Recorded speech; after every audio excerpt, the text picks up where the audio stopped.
This episode was brought to you by Alpha House of Fashion, specialists in African and English wear, wedding gowns, corporate wear, embroidery designs and logos. Baseline Media Intellects, bringing your vision to life with lighting, sound and rigging, all to a professional degree.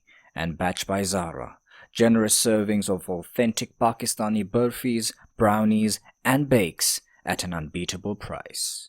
Enjoy. Bismillah, wassalatu wassalam ala rasulillah. Assalamu alaikum, dear viewers and dear listeners of Botswana's first Muslim podcast, The Scholar and the Student Podcast. An exciting episode, as always, is lined up for you. Today, we have someone very special because he's special to me in that when I started reading his posts, him and Dr. Butchware, Brother Talib Razi, who's been on this show, it really inspired me to take my artistic journey more seriously. I think at this stage, it's trite. The listeners and the viewers know about my background in music, particularly the punk scene, and how I was told that's haram. So I stopped that for the sake of Allah. But then I realized it's not all black and white, cut and dry. And this sheikh here, Sheikh Ali Hussain, who was even mentioned in the podcast with Religiously Nerdy, has been an instrumental voice, unbeknownst to him, in me really rekindling that flame with myself. So, without any further ado, let's hear it from the man himself, Dr. Ali Hussain. Sheikh, assalamu alaikum, ahlan wa sahlan, bik ila Botswana. Welcome to Botswana virtually. How are you doing? And tell us a bit about yourself. Thank you very much. Wa alaikum assalam wa rahmatullahi ta'ala wa barakatuh. Thank you very much, Sidi Mustaqim, and I'm very honored to be here with you in this beautiful podcast. So as probably some of your viewers know, my name is Ali Hussain. I am originally from Iraq, half Iraqi, half Egyptian. I've been living in the United States for a good almost 25 years now. I finished my PhD in Islamic Studies in 2018. I did my dissertation on the image of Isa alayhi salam in the writings of the 12th century Muslim saint, Sheikh Muhyiddin ibn Arabi. I grew up in a family of artists. My mother is a painter and an interior decorator, and she worked in the Iraqi television in the 80s and the 90s as a set designer. And then she also worked as assistant general manager for, at the time, the Saddam Hussein Institute for the Arts. My father, although he is a scientist, he's an entomologist, he's a nature photographer. My brother is an architect, and my sister is a potter. So, living in diaspora as a first-generation immigrant, the earliest memories of my childhood are memories of art, right? So it's going to my mother's workplace, attending galleries of my parents, going to visit my sister's workplace, going to visit my brother's workplace.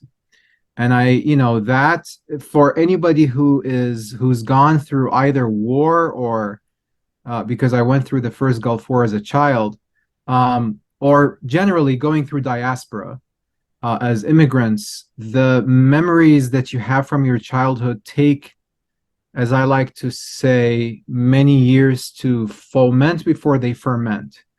The power of nostalgia and the power of these childhood memories usually do not appear right away.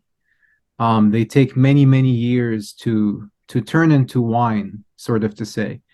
But then, I found my faith in America in about the 2000, and I had played with music. Actually, I was interested in the piano. That was my earliest sort of musical instrument when I was around high school, and I would regularly study on my own music theory, Western music theory, but I had lost touch with my Eastern half, my heritage.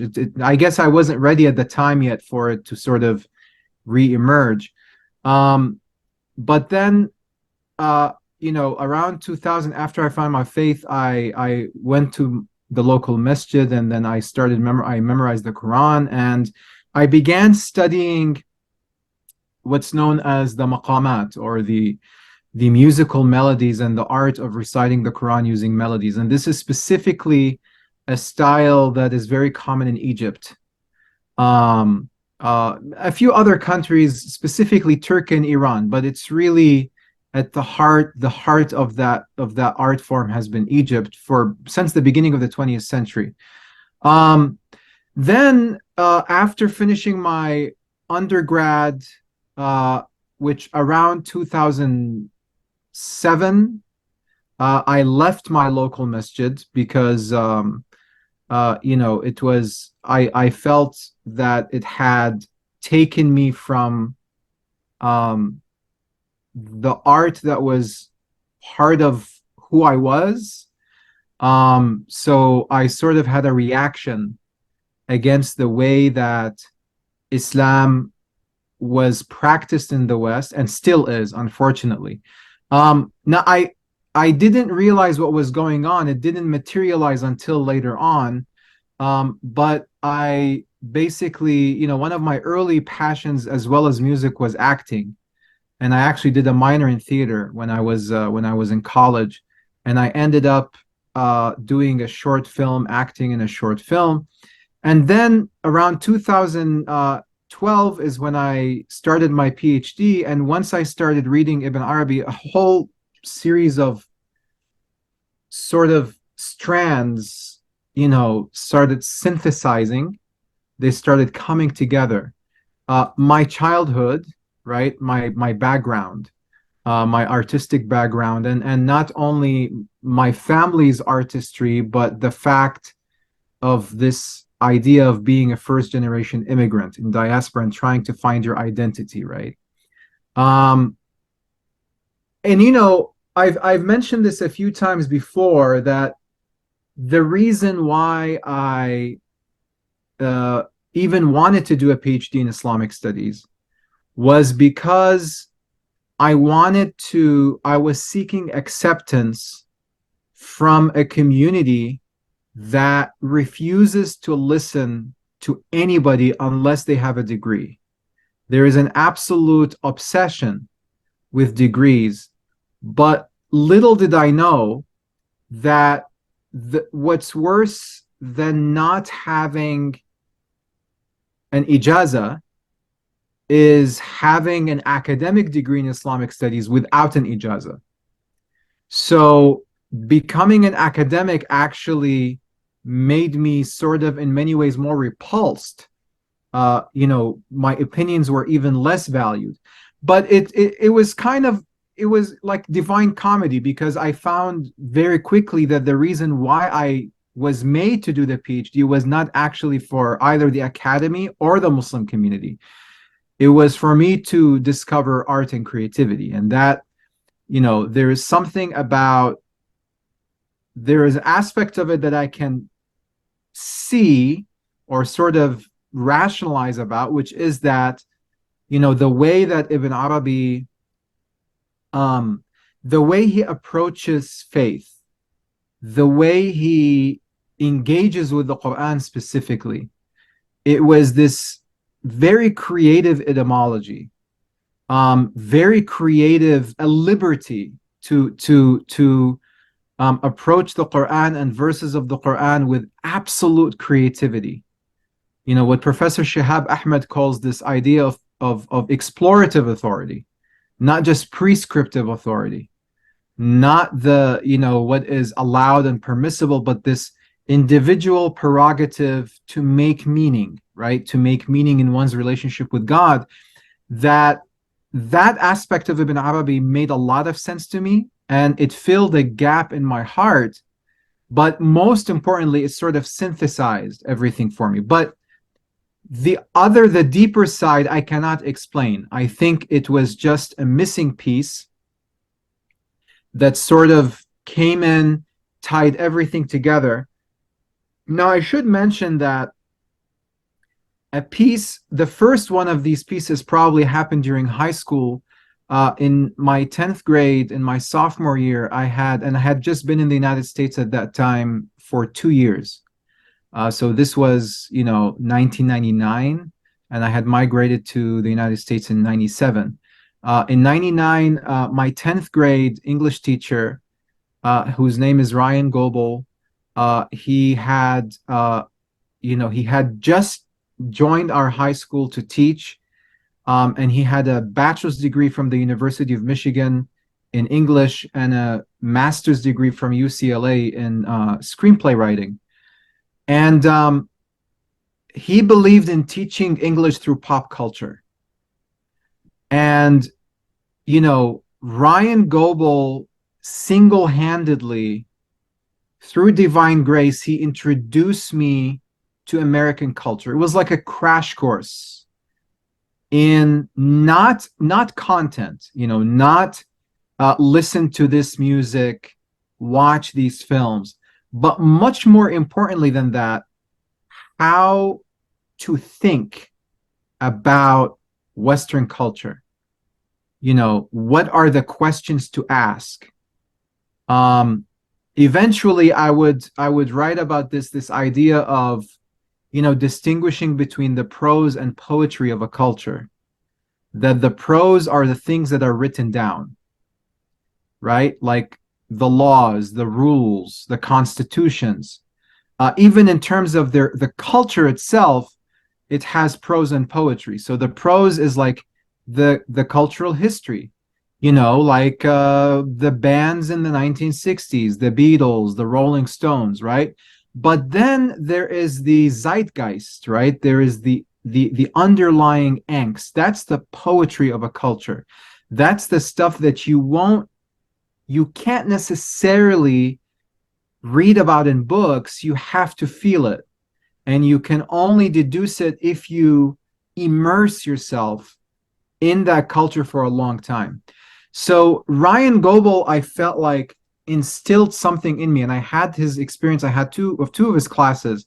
We went to Hollywood, we went to LA in 10th grade, and then 11th grade. Well, I had him for 3 years actually, a sophomore year, 11th grade, and then 12th grade. 11th grade, we went to LA, we went to Hollywood, and then 12th grade we went to New York. And then I had my spiritual rebirth, but that experience with Ryan Goebel would come back later on. When during my PhD, as I was doing my research, I started working really hard on the sacred dimensions of the creative process. And I eventually founding my nonprofit, Adhwag Center for Spirituality, Culture, and the Arts. And, the whole idea is it's about the intersection or spirituality and creativity in contemporary culture. And, my book, the Nostalgic Remembrance, Sufism and the Breath of Creativity, is really about two main things. It's about, again, the sacred dimensions of the creative process, that the creative process and the mystical experience are mirrors of one another. And then the second part of that, which is very much related to it, is the sacred and contemporary culture. And the reason why they're related is because culture is just the coming together of collective imaginations, of collective creative processes, the results of creative processes, collective artwork, but the only added difference is it converses with each other, right? And creates new conversations. So, this is where we meet, and you've been reading my posts since publishing the book. Now, the book, I wrote it really in 2 months, and it's nothing to brag about because it's the result of many years of work. And over 10 years. I mean, I might as well have written the book for over 10 years. But it eventually, the time was ready for it to come out. As I, wrote it December, I think I sat down to begin writing it in December of last year. Wow. That's truly a lot to work with. I mean, I think just myself, I'm here right now, but I need to listen to that again and again so I can absorb all the gems that you just dropped, Doc. There's so many ways we can go around with that. But I really liked your perspective on culture, prose, poetry, what the zeitgeist is, what are the underlying meanings, and how you got to where we are today. Doc, I wanted to ask something that's coming from a bit of a personal angle. So, I'm also descended from immigrants, I suppose, but it's a bit different than yours because I was born here in Botswana. And look, I've noticed that it's different. So my family originates from India. Let's cut a long story short, okay? I don't think you picked up on that maybe when we first started talking. A lot of people get confused. But yeah, first of all, they're from Kolkata, which is like the British part of India, where there's a lot of value for arts. There's a lot of value for education. It's not just about immigrate and make money or something. Those values persist. And that's really how my father raised me, my mom too. What I was getting at is that personally, I've never really felt in touch with the Indian side of me or whatever my parents were. I've always felt more in touch with Botswana, and I'm an anomaly. I know that because I know people who are also born in Botswana, but they don't speak a single word of Setswana. Unlike me, I do speak, it's not as good as it should be, but I do speak Setswana. I speak English as well. English is my mother language, according to the psychological definition, because it's the language that I perceive things in. It's the language I think in. So there's that. My question to you was, you mentioned that there was a stage when you weren't exactly ready to accept your otherness, your Arabness, if I can just, just throw that in there. So do we have to, because I don't reject the fact that my parents were Indian or that my grandfather was, because my perspective is that I don't have to go around with an Indian flag or anything because I don't have an Indian passport, right? I've got a Botswana passport. So yeah, there's that. But I don't feel for India the way I feel for Botswana or any other country for that matter. But the values, the lessons that have been passed down from my grandparents until me, the values of education, be the best at what you can be, the arts, value for humanity, those things I try to embody. So my perspective has always been, I don't want to go for the tangible aspects, but I'm looking more at the substance of what the Indian side of my family has had to offer. I wanted you to help me sort of unpack that, because I speak to a lot of people like myself in the UK and the US and different parts of the world. And for them, they always say things like, I'm British Pakistani, or I'm British Indian, I am Canadian Indian, so stuff like that. I'd never say that. I just say I'm Botswana. Yeah, okay. If you want to know my story, there's a whole, I can tell you that it literally sounds like a Bollywood movie. We can get into that. But, I don't feel for that place. Do you think it's just a matter of me, needing time to accept it, or do I have to even change the way I look at things already? No, I think it's completely normal. I mean, look, I spent the first 6 years of my life in Iraq, where I was born. But culturally, I don't feel as connected to Iraq at all as I do to Jordan, where I lived for the next 6 years. And I think it was a much more formative 6 years, where I was much more mature. But what's even more interesting than the relationship between Iraq and Jordan is that musically, so, the part that I didn't get to is that around 2017, I picked up the oud, which has since become my passion. And it's sort of a coming together of many things as well. The art of Arabic music, or the art of maqam, Arabic modalities and recitation of the Quran, and my passion in music, in piano, and my understanding of Western music convalesced sort of in the oud. But the oud is also, for me, a perfect embodiment of diaspora, right? It's an instrument that can straddle between both East and West. It is actually an ancestor of the Western guitar.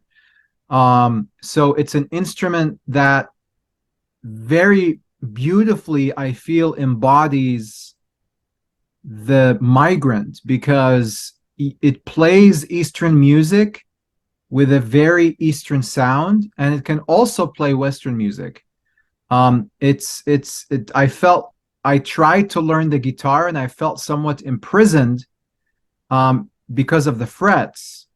And then I realized that it's because despite the fact that I've lived a good 20 years outside of outside of the Middle East, my ear was still Eastern in its ability to grasp melodies. So when I picked up the oud, I was able to understand it, which is a completely different story than learning it, but I was able to understand it, I felt, very quickly. But the interesting thing is that my taste in Arabic music is neither Iraqi nor Jordanian. It's very Egyptian. And I've never lived in Egypt. You know, my mother is from Egypt. I've only visited Egypt once or twice, and I've only stayed there 1 month at a time. But there is something about Egyptian culture, Egyptian music. It's funny because it's a space and a time that I didn't experience. I mean, my taste, the taste in Arabic music that I have is from Egypt in the first part of the 20th century, which is an experience that I didn't have at all. So I think it's completely normal that,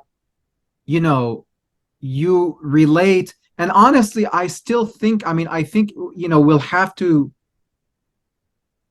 Part of my struggle in the United States is that many of my friends happen to be second generation immigrants, or at least during the time period that I was in Jordan, they were here, right? So they came here at a very, to the United States at a very young age.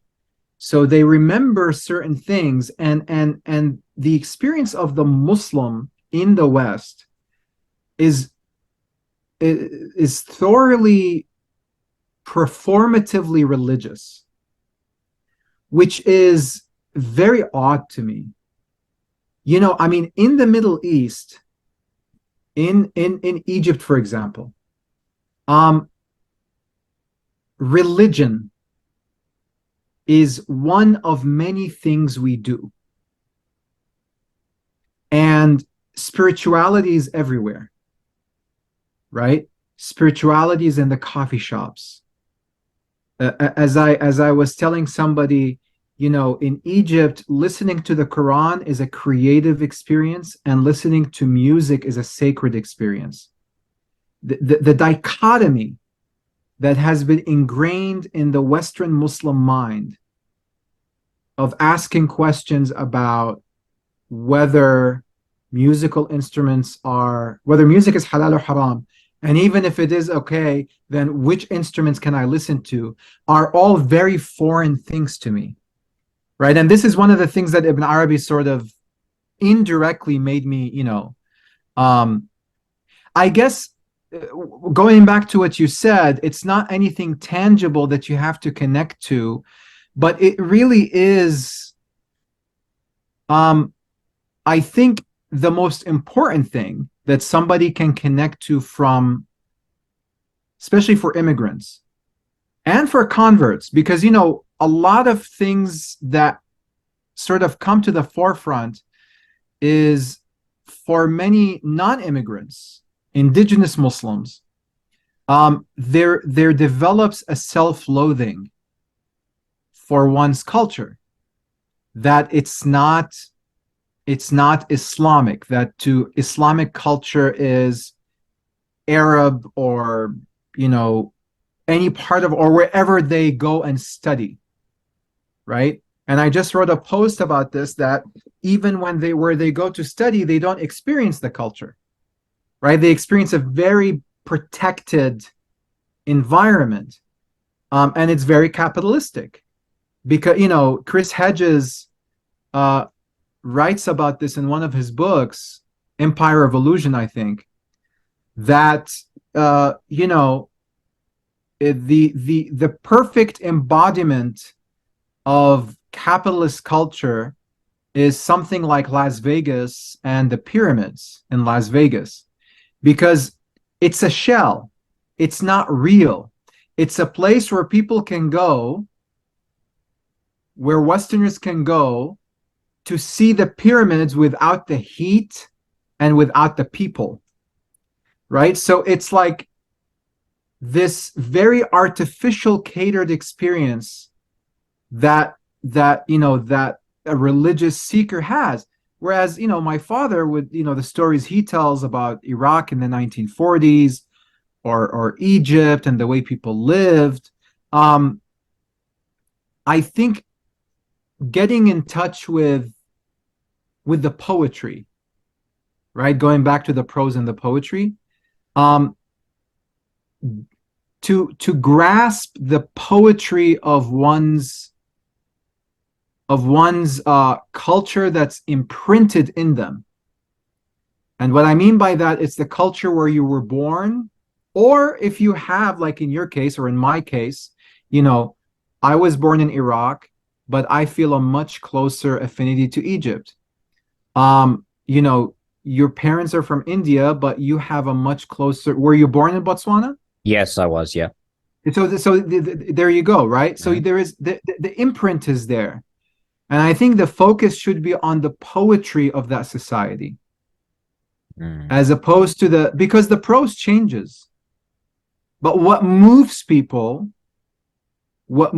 a people to write the prose is like that poetry. Like, you can think of it as not in the actual craft of prose novels and poetry poems, but as they exist in culture. I like to think of prose as a body, and the poetry is the spirit. So Mm. the spirit remains a bit more constant. Wow. So I think that should be what we would focus on. Well, absolutely. And I totally agree with you. And your words have really sort of eased a burden in me because, yeah, I've known that I'm different. I swim against the crowd and I'm at peace with it. At this age, I'm at peace with it. But it's always great to hear someone re-establish that for you, just reinforce the notion that, hey, it's fine to look at things differently as long as you've got a set framework and you're not Right. divorcing yourself from that. Just go on ahead. There were a couple of other things that came to mind as you spoke, Doc. For example, about I'm a guitarist myself. I don't think Mm-hmm. I'm that good, but yeah. Okay, so my story is that I started playing in 2009 when I was in my second year of high school. Mm-hmm. And yeah, I was in the school band, if you can call it that. So we had to do a play. So I was the lead guitarist. I had a Fender Strat. Well, it was my teacher's. He was also an English teacher, mind you. So it's always the English teachers Mm-hmm. doing the things. So he had a blue Fender Strat, and I'll tell you just now why a blue Fender Stratocaster is something very special to myself. So I was the lead guitarist in the band, and I was part of the play too. So always into the artistic side of things. Then I did the whole music is haram thing, and this same guitar that's here right now, um, kind of had it mutilated. But alhamdulillah, I got fixed. I got it back earlier this year. Mm-hmm. I got it fixed, and I actually played with it in a performance. So I'm back. Alhamdulillah. I've Wow. been taking music a bit more seriously. I was just thinking about this, Doc, that when you talk about certain light switches going on and off, or how for you it was the oud and you still had the ear for something else. Growing up Right. as a kid, I never really cared about music. Yeah, sure, there was music on TV, there was music when I played video games, for example. But I Mm-hmm. never had the thing of back then the iPod was coming out. So, there Right. was like the iPods and the Walkmans and those things. So you put your thing there and you put your music there and you listen. People were listening to R&B and hip hop. And I'm not saying that it's bad. I just always looked at it. I'm like, okay, I don't feel anything. It's nothing special. Mm-hmm. When I was around about 12 years old, going into my teens, almost 13, I started hearing guitar a bit more. And now that I think about it, it's kind of like a switch flipping on. Like for some reason, that instrument spoke to me. I Mm-hmm. started picking it out in movies, like, oh, that sounds cool. Like that's an acoustic guitar, right? There was this video game. which I still hold as my favorite series. It was called Stalker, Shadow of Chernobyl. We can get into video games later, but they also had a thing where during their off times when people weren't just killing each other, they'd sit around the campfire and play on their guitar. And I said, I want to do that. And this is also the time when I discovered heavy metal. And I thought, hey, this is cool. When I say heavy metal, I don't mean, although I found them later, I don't mean Ozzy Osbourne, I don't mean Iron Maiden and that stuff. I found them later and I think they're cool. I first got introduced to a Ukrainian death metal band called Fire Lake, and that's because they worked on the soundtrack for the video game Stalker. And of course, there wasn't as much heavy metal in that, but I found out that Oleg Yavorsky, who worked on that game, was part of this band called Fire Lake, and I got all into it. I'm like, this is amazing. And I remember I was in school in the computer room one day, and I went on their website, because websites, well, I guess they still exist, but nowadays it's more social media. I was on their website, and then one of my friends was like, you listen to heavy metal? I'm like, yeah, what's the big deal? I mean, you might as well ask me, you drink water? Like, that's how I looked at it. So I'm like, what's the big deal? I never really understood it then. And then as we progressed, I found punk rock. Well, initially pop punk, and then got all into the punk culture and all that. So that really drove me. And the reason why I was saying blue Fender Stratocaster is special to me is because my favorite band is Green Day, and Billy Joe's first guitar, that's the lead of Green Day, it was a copy of a Fender Strat. It was a Fernandez Strat, and it was also blue. So when my teacher gave that to me to play for the play, I'm like, oh, I'm living the dream. And I just found more in common with heavy metal and punk rock than anything else. So now going back, connecting this back to an episode I had last season, I asked Dr. James Hodkinson about this, and he said, look, there's a reason why these genres are looked at as corrosive. And there are many ways to approach this, but I wanted your perspective, Doc. Is there any type of art form that we should not be a part of? Because in my case, I understand there's a part of heavy metal that's like satanic, or they claim to be. And then there are aspects of punk we don't agree with, the hardcore drugs, for example, although the hardcore scene is very vegan, straight edge. So we'd fit right in there. And that's kind of what attracted me to that scene as well. My question is, are there art forms that Muslims should veer away from or stay away from? And I want to tie this into something personal as well. You see, last year I was studying for what they call the JLPT, the Japanese Language Proficiency Test. So I listened to a lot of Japanese music. So that's understandable, right? This year, something's happening to me where I'm really going back to my roots. Actually, let me spell it out for you, Doc, and the audience. I'll ask her if she wants. I fell in love and I'm getting married next month, inshallah. Oh, wonderful. Yeah, wonderful. alhamdulillah. So, congratulations. Shukran. So I thought I'd go through a phase where I'm just listening to love songs the whole day. But no, I've gotten back to my core where I'm listening to more metal, more punk, more Green Day, more even, I don't know, Sum 41 and all these sorts of things. I've gone back to my essence as a thing. So I just wanted your perspective. Are there art forms that we should maybe refine or stay away from? And what's your take on this? Because I play the guitar. I really want to get back into punk and metal. Do you have any words of encouragement or discouragement on that front? I think that it's a contextual question, and the answer to it depends on the state of the individual and the state of the community. If we're asking about the community, the problem is that, like, let me give you just an example. When it comes to Arabic music, Muslims, whereas at one point in time in the 10th century, Al-Farabi wrote one of the best books on music, 1,000 pages, called The Great Book on Music, that is actually still studied today and sought after today. Al-Kindi, Al-Farabi, Ibn Sina, they all wrote on music. As far as the 17th or the 18th century, the 17th century, there were Muslim scholars in the Hijaz who were teaching music theory. They were actually musicians, and they used to play their instruments in concerts in Mecca and Medina. I mean, this is completely foreign to people.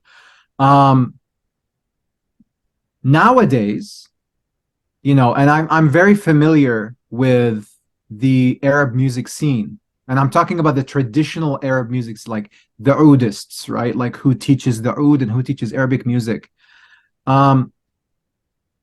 Muslim scholars have zero contributions today to music theory. Zero. I'm talking about Arabic music. The top theoreticians, the shakers and movers in Arabic music today are by and large either secular Muslims, secular Arabs, or Christian Arabs.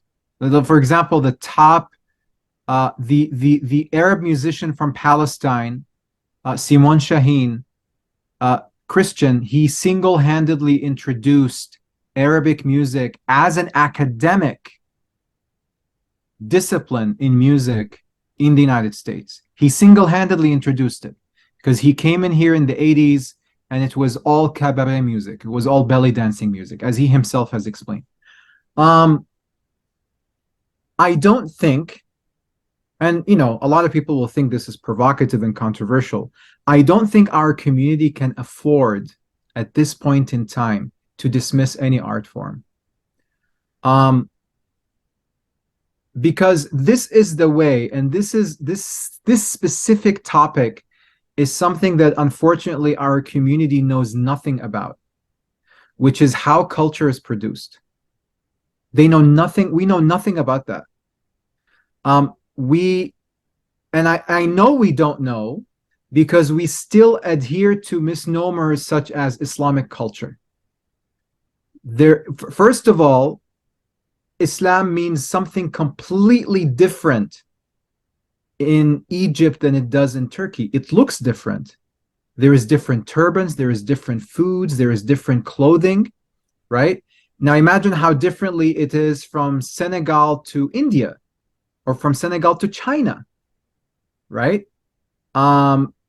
So I know we don't know about cultural production, but the way that Muslims can introduce something inherently organic to a society requires first that they perceive the sacred in the art forms that are already there. So every land has a memory, right? And has a divine imprint. So if you take America, for example, North America, the imprint of this land is the indigenous people, First Nations, their suffering, right? They suffered at the hand of colonialists, and they had their arts, right? So they had the powwows, they had the songs and the music and the art, and then you had the transatlantic slave trade, and music also came as a form of redemption. You get gospel music, jazz, and blues. Now, I've mentioned this more than enough times in my conversations that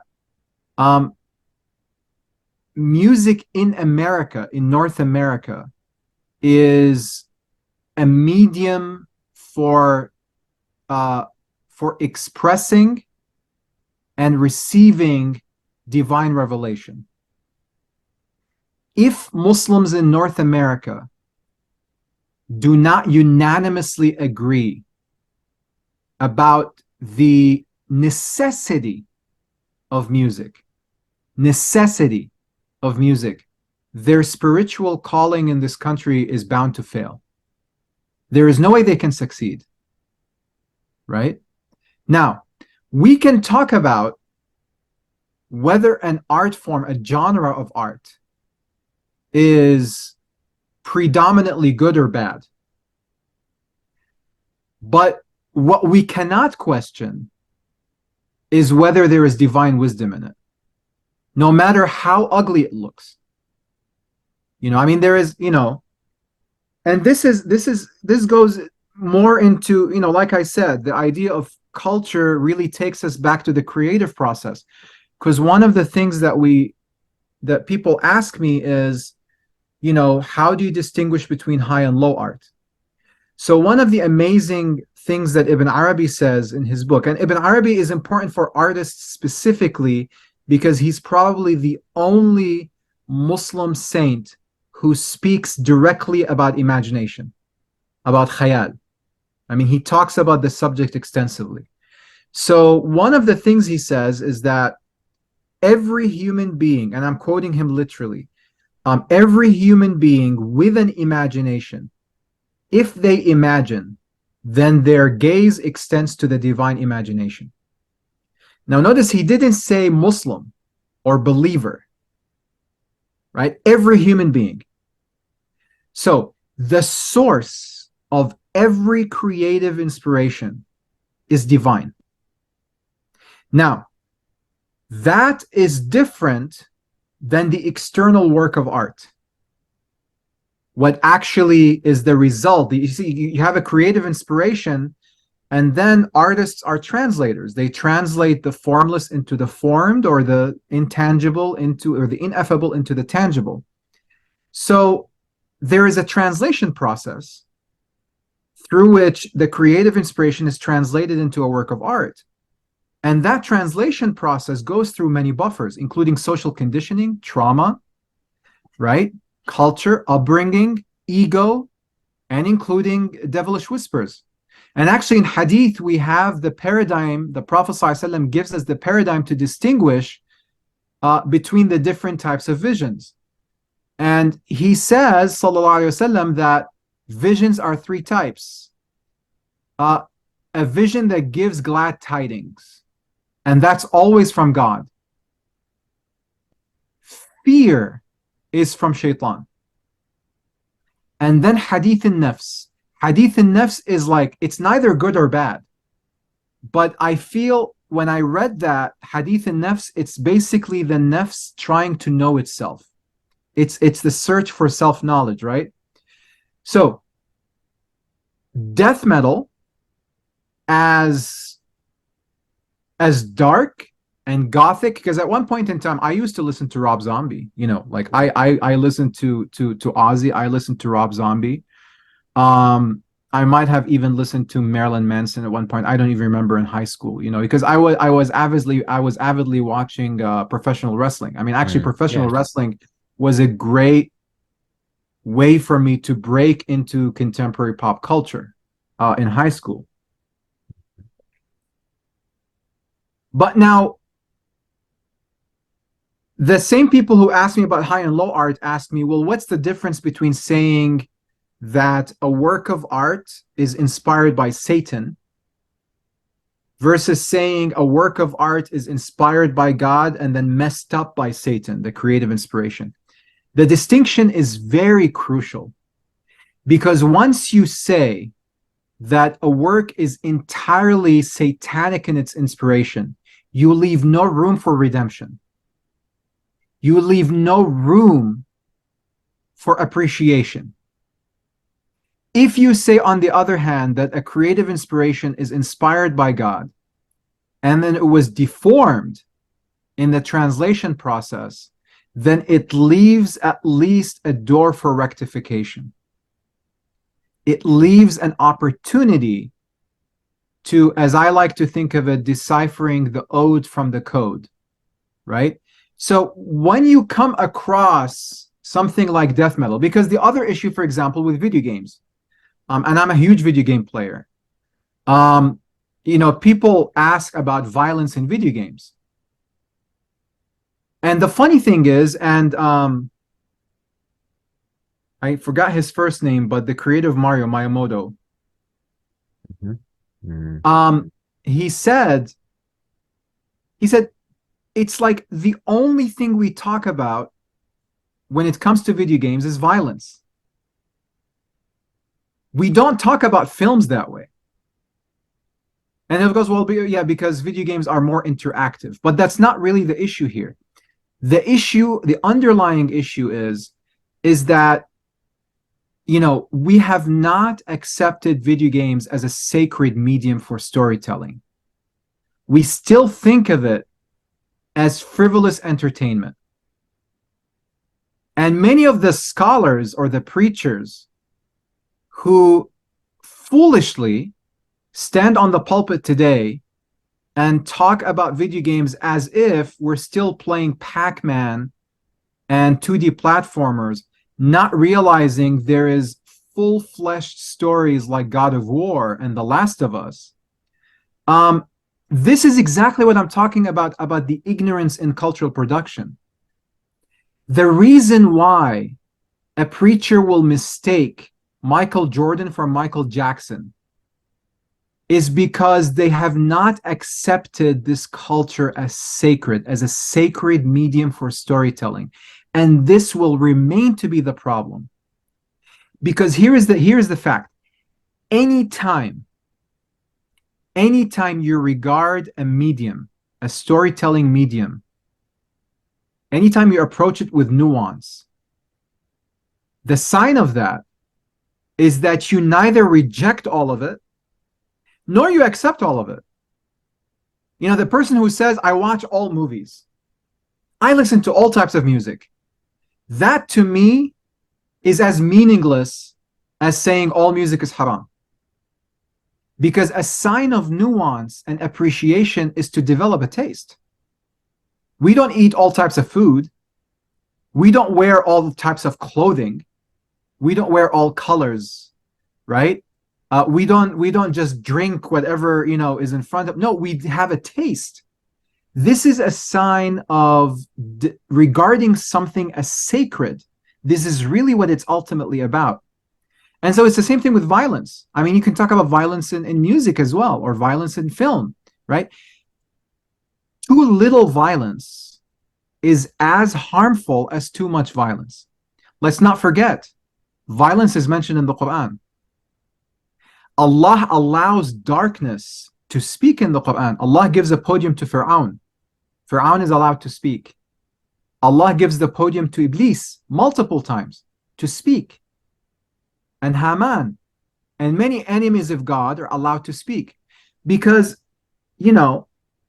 one time I was giving a talk about storytelling, and this young Muslim student came to me afterwards and he said, should I cleanse my story of the darkness before writing it? And I said, how do you know where the darkness is if you haven't written the story yet? I mean, the whole reason you write stories is so that the villain and the hero become distinguished, right? This should be the approach to death metal and all genres of art. To ask the question, what could the creative inspiration, that divine light in the heart of the artist could have been? What could it have been that it was translated this way? Now, that's the first part. That's the general principle. I think the other part to it, because you mentioned that you feel called back to that.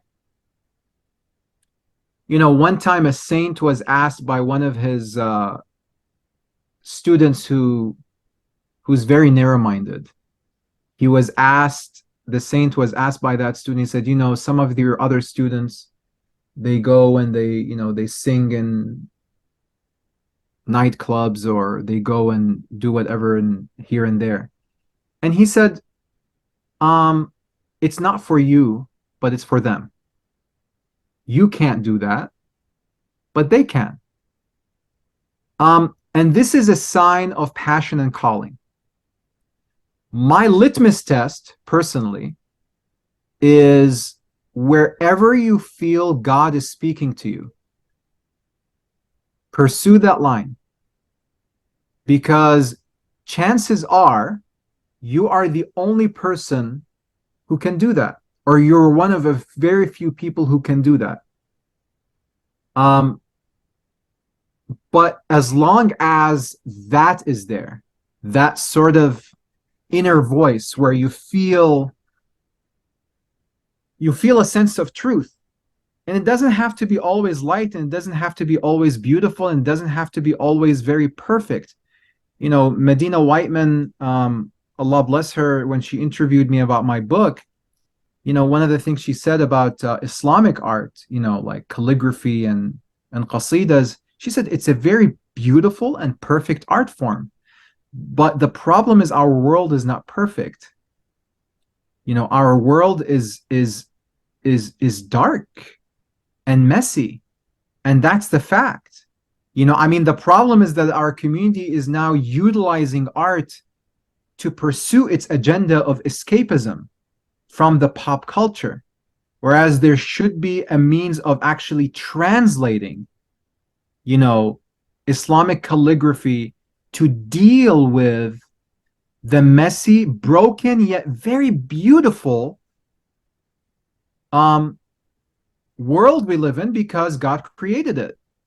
That's the whole point. This is what art deals with. What art deals with is the incredible ability that human beings have, despite their weaknesses, despite their faults, despite their mistakes, to still see and nurture a glimmer of hope. That's what all art is. That's what all art is about. The Epic of Gilgamesh, since the Mesopotamians and Greek mythology, it's all about a hero, Joseph Campbell, The Power of Myth, The Heroes of a Thousand Faces. It's all about a hero who is so held down by weaknesses, and through struggle, he's able to overcome that.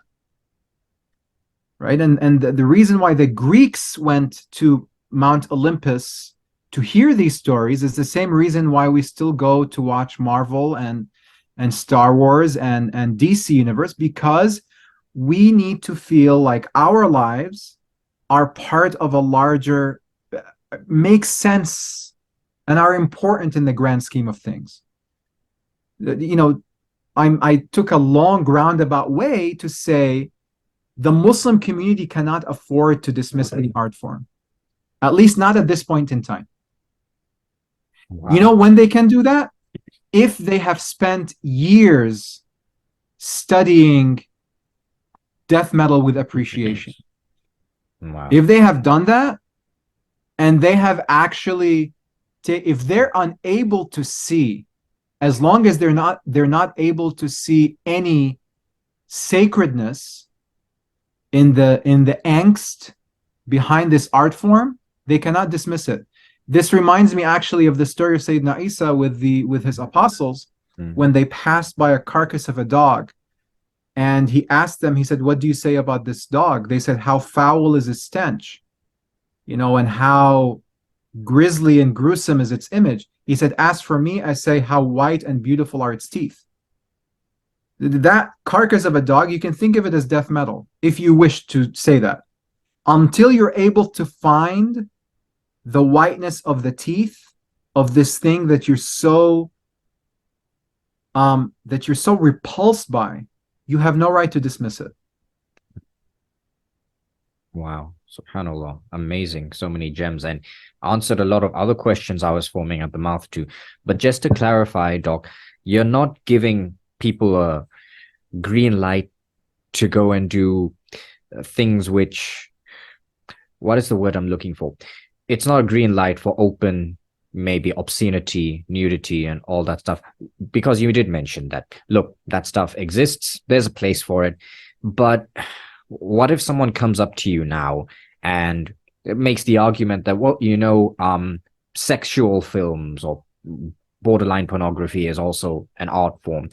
Obviously, as Muslims, we'd struggle with that, because that's dealing with a lot of sensitive and touchy subjects. So how would you deal with that, number one? And number two, I understand what you're saying, because my heart is open to it. What is your approach? Because I'm guessing you're not the most well-received person because of the things you say. So what is your approach to them? Because yes, we make dua that Allah opens their hearts and then they understand. Even if they disagree, at least they should let us be. But how do you personally deal with that? How do you think, or how would you approach getting your message out to the awam, the masses of not just Muslims, but everyone else? Yeah. So very good questions. The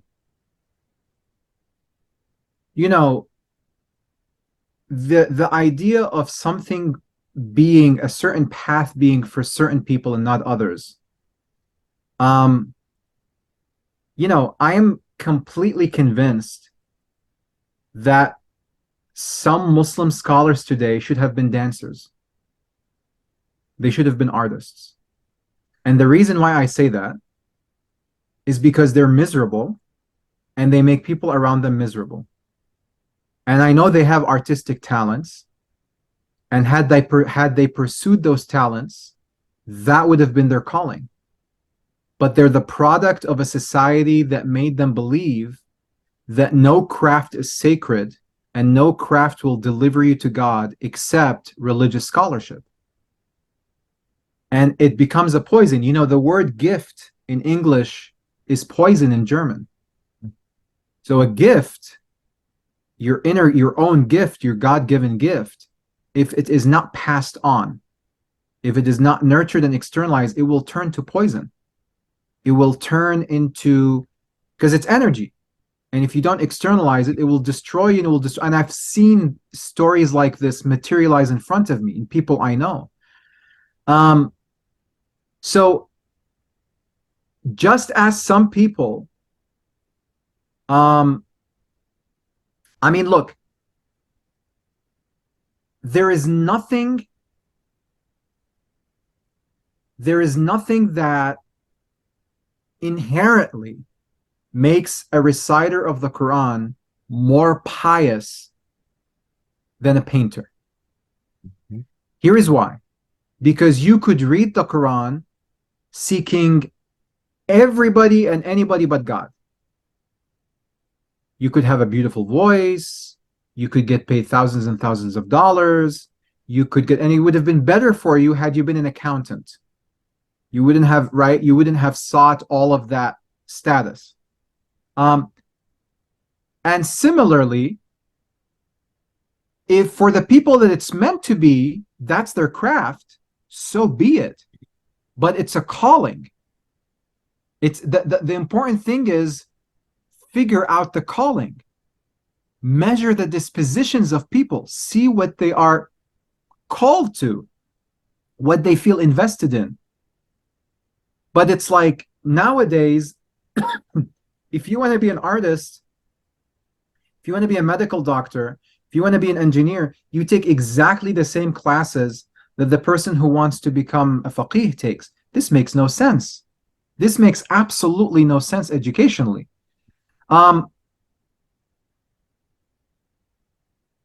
That's number one. Regarding pornography, metaphysically,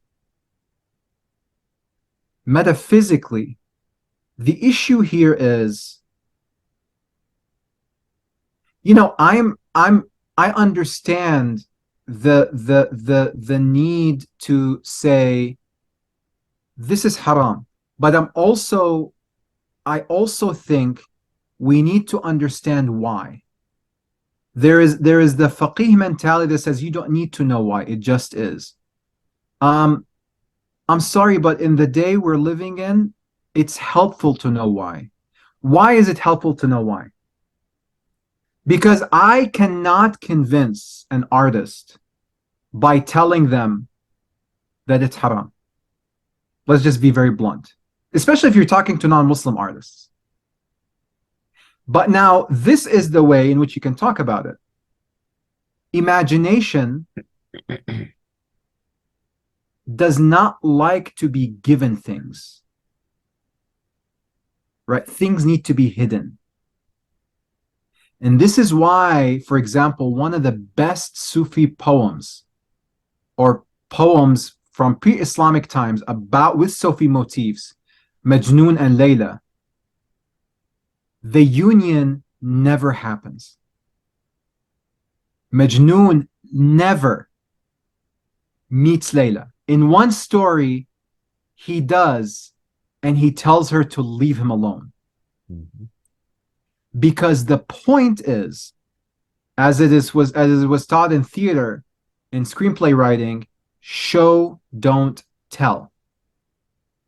The problem with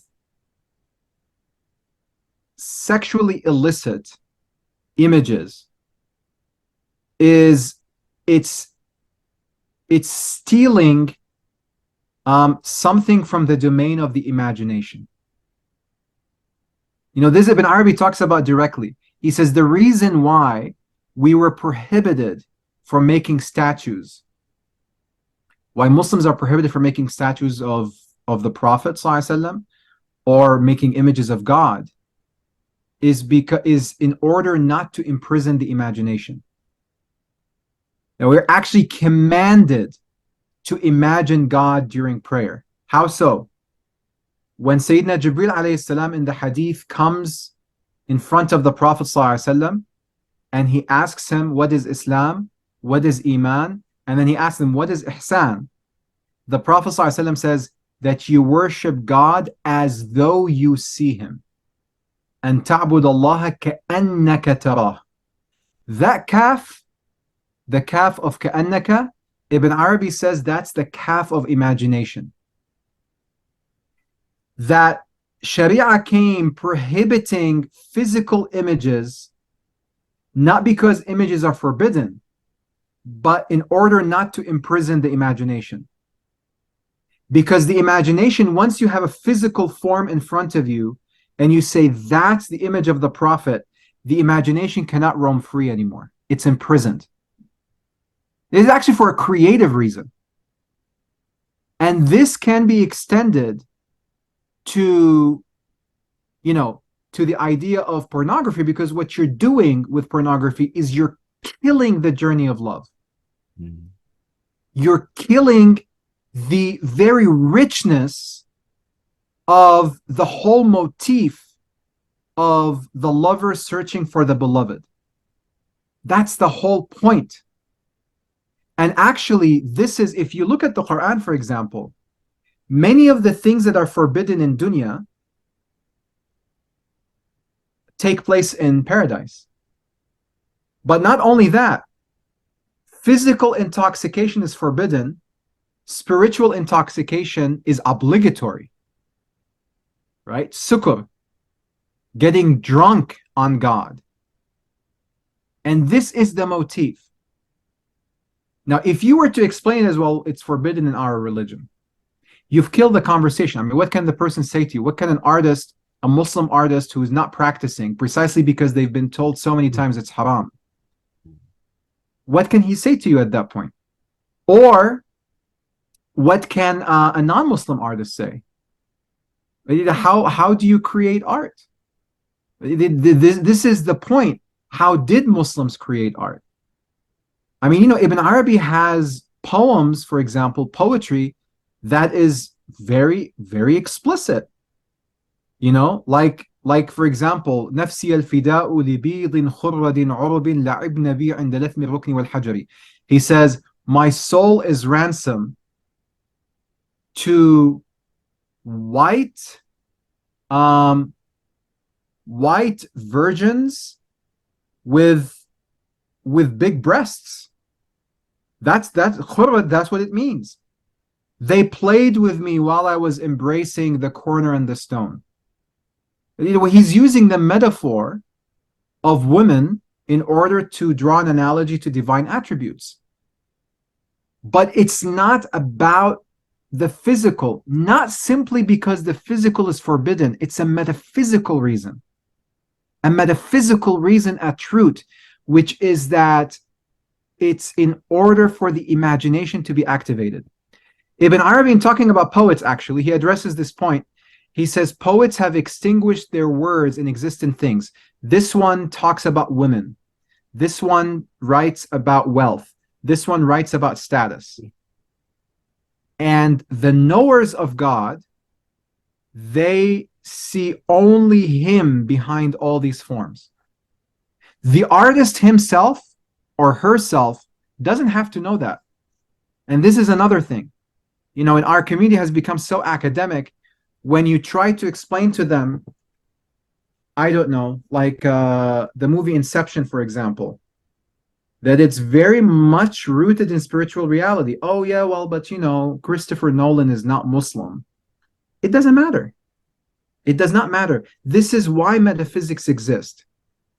Metaphysics exists so that you don't need, you have the freedom, the whole universe, all the work of art, all the culture is your canvas to make sense of it through your lens. The last question regarding dealing with Muslims, and this is, or non-Muslims. First of all, from my experience, non-Muslims are much better at understanding our metaphysics than Muslims. I've been teaching Ibn Arabi for almost 10 years now, and non-Muslims, especially artists, have a much better grasp of Ibn Arabi than Muslims. Muslim scholars, they have a much better grasp of Ibn Arabi than Muslim scholars. I've mentioned this to many Muslim artists. Your community might not be the Muslims at the mosque. You need to find a community that will sustain your calling, right? That will sustain your calling. And you need to build the immunity to present yourself as unique, as a Muslim artist who's bringing that metaphysical background, that spiritual foundation, but you're also not presenting it in its technical baggage. This is really key. Our metaphysics have to be translated.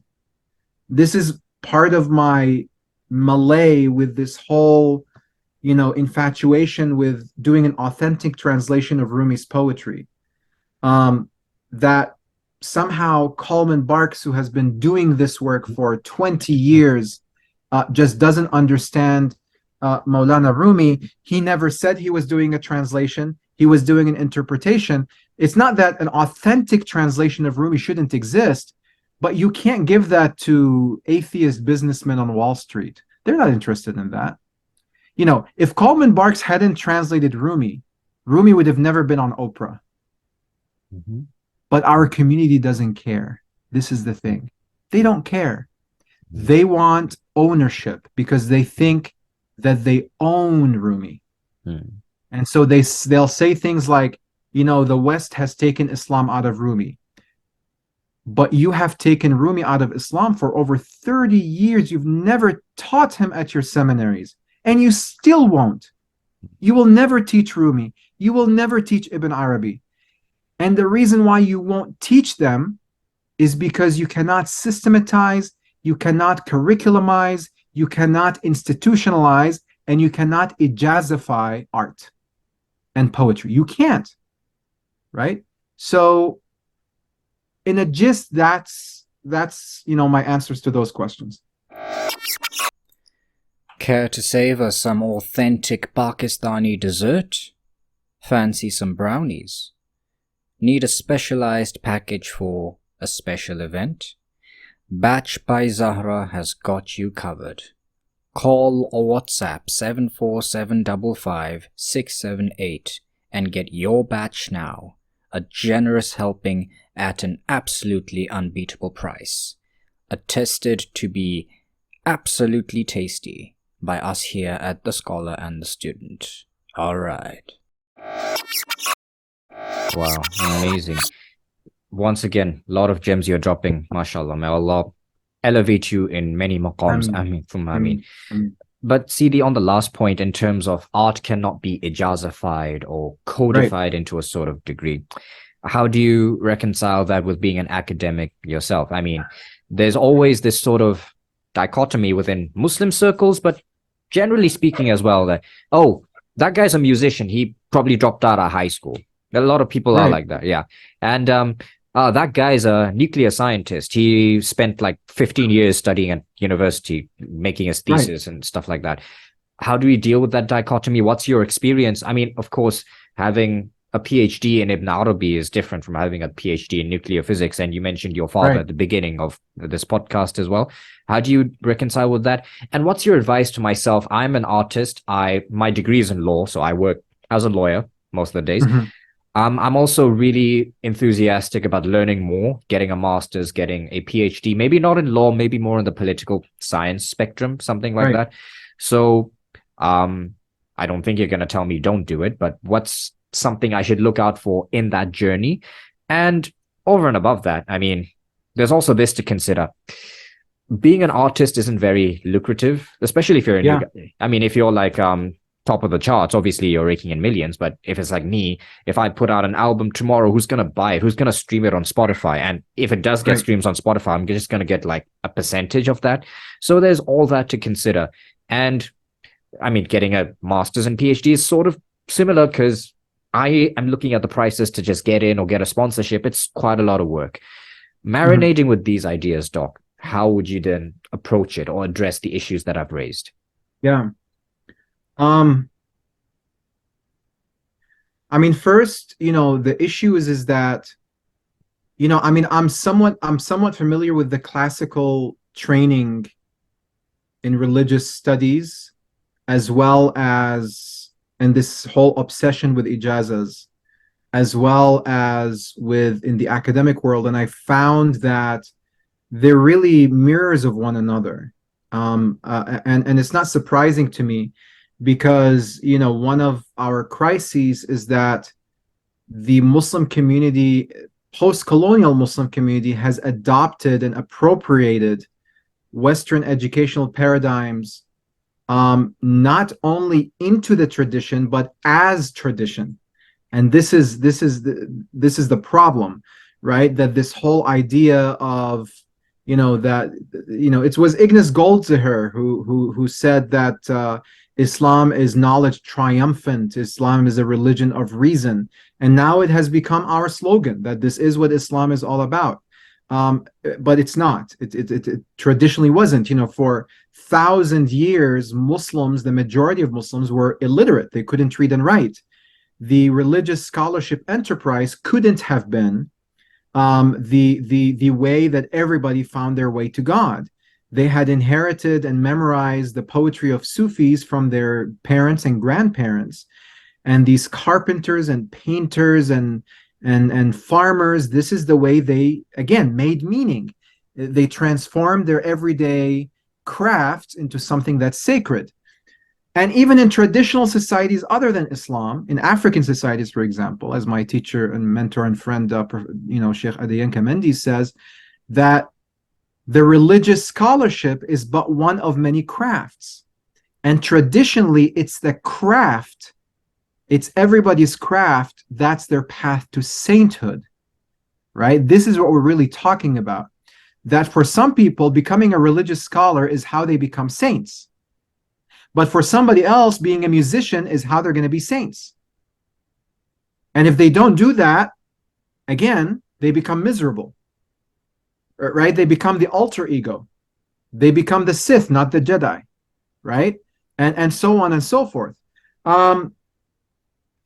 So that's the first part, is that this Western educational paradigm has been appropriated, and now there isn't even an impetus to change it because it's been appropriated as tradition, right? So this hyper specialization in Western education, you see it among the scholastic kids, right? Like this one is like, well, I studied fiqh for this many years, and I studied hadith for this many years, and I'm a memorizer of the Quran. He's a hafid, he's a this, he's a that. Going forward, I think that, and this is like a shari'i premise, I guess. It's not a fatwa, it's written in the religion that, if a particular craft is not lucrative at any point in time, for example, the arts, it was never lucrative. That's why, for the longest time, the khulafa, the Muslim rulers, had endowments. So the reason why the guitar even emerged is because when Ziryab, the oud player, migrated from Baghdad to Andalus, the Khalifa in Andalus established a conservatory for Ziryab. and gave him a salary. Then the Christian troubadours, when they watched him play the oud, they were so infatuated with the instrument that they developed the lute. And the lute eventually became the guitar. Mm-hmm. Had the Muslim Khalifa not had an endowment from Baytul Mal to build a conservatory for Ziryab, we would not have the guitar. Right? We would not have the guitar. Mm-hmm. So the point here is that if the Muslim community knows that a particular craft is not lucrative, it is obligatory upon them to establish an endowment for artists. If they don't, then the entire community is at sin. It's a fard kifaya. Just as it's fard kifaya for a community to have enough doctors, medical doctors, in case people get sick, and lawyers in order to deal with various issues, political scientists, gardeners, engineers, you need artists. The spiritual health of a community is correlated to how much they invest in art and the artists.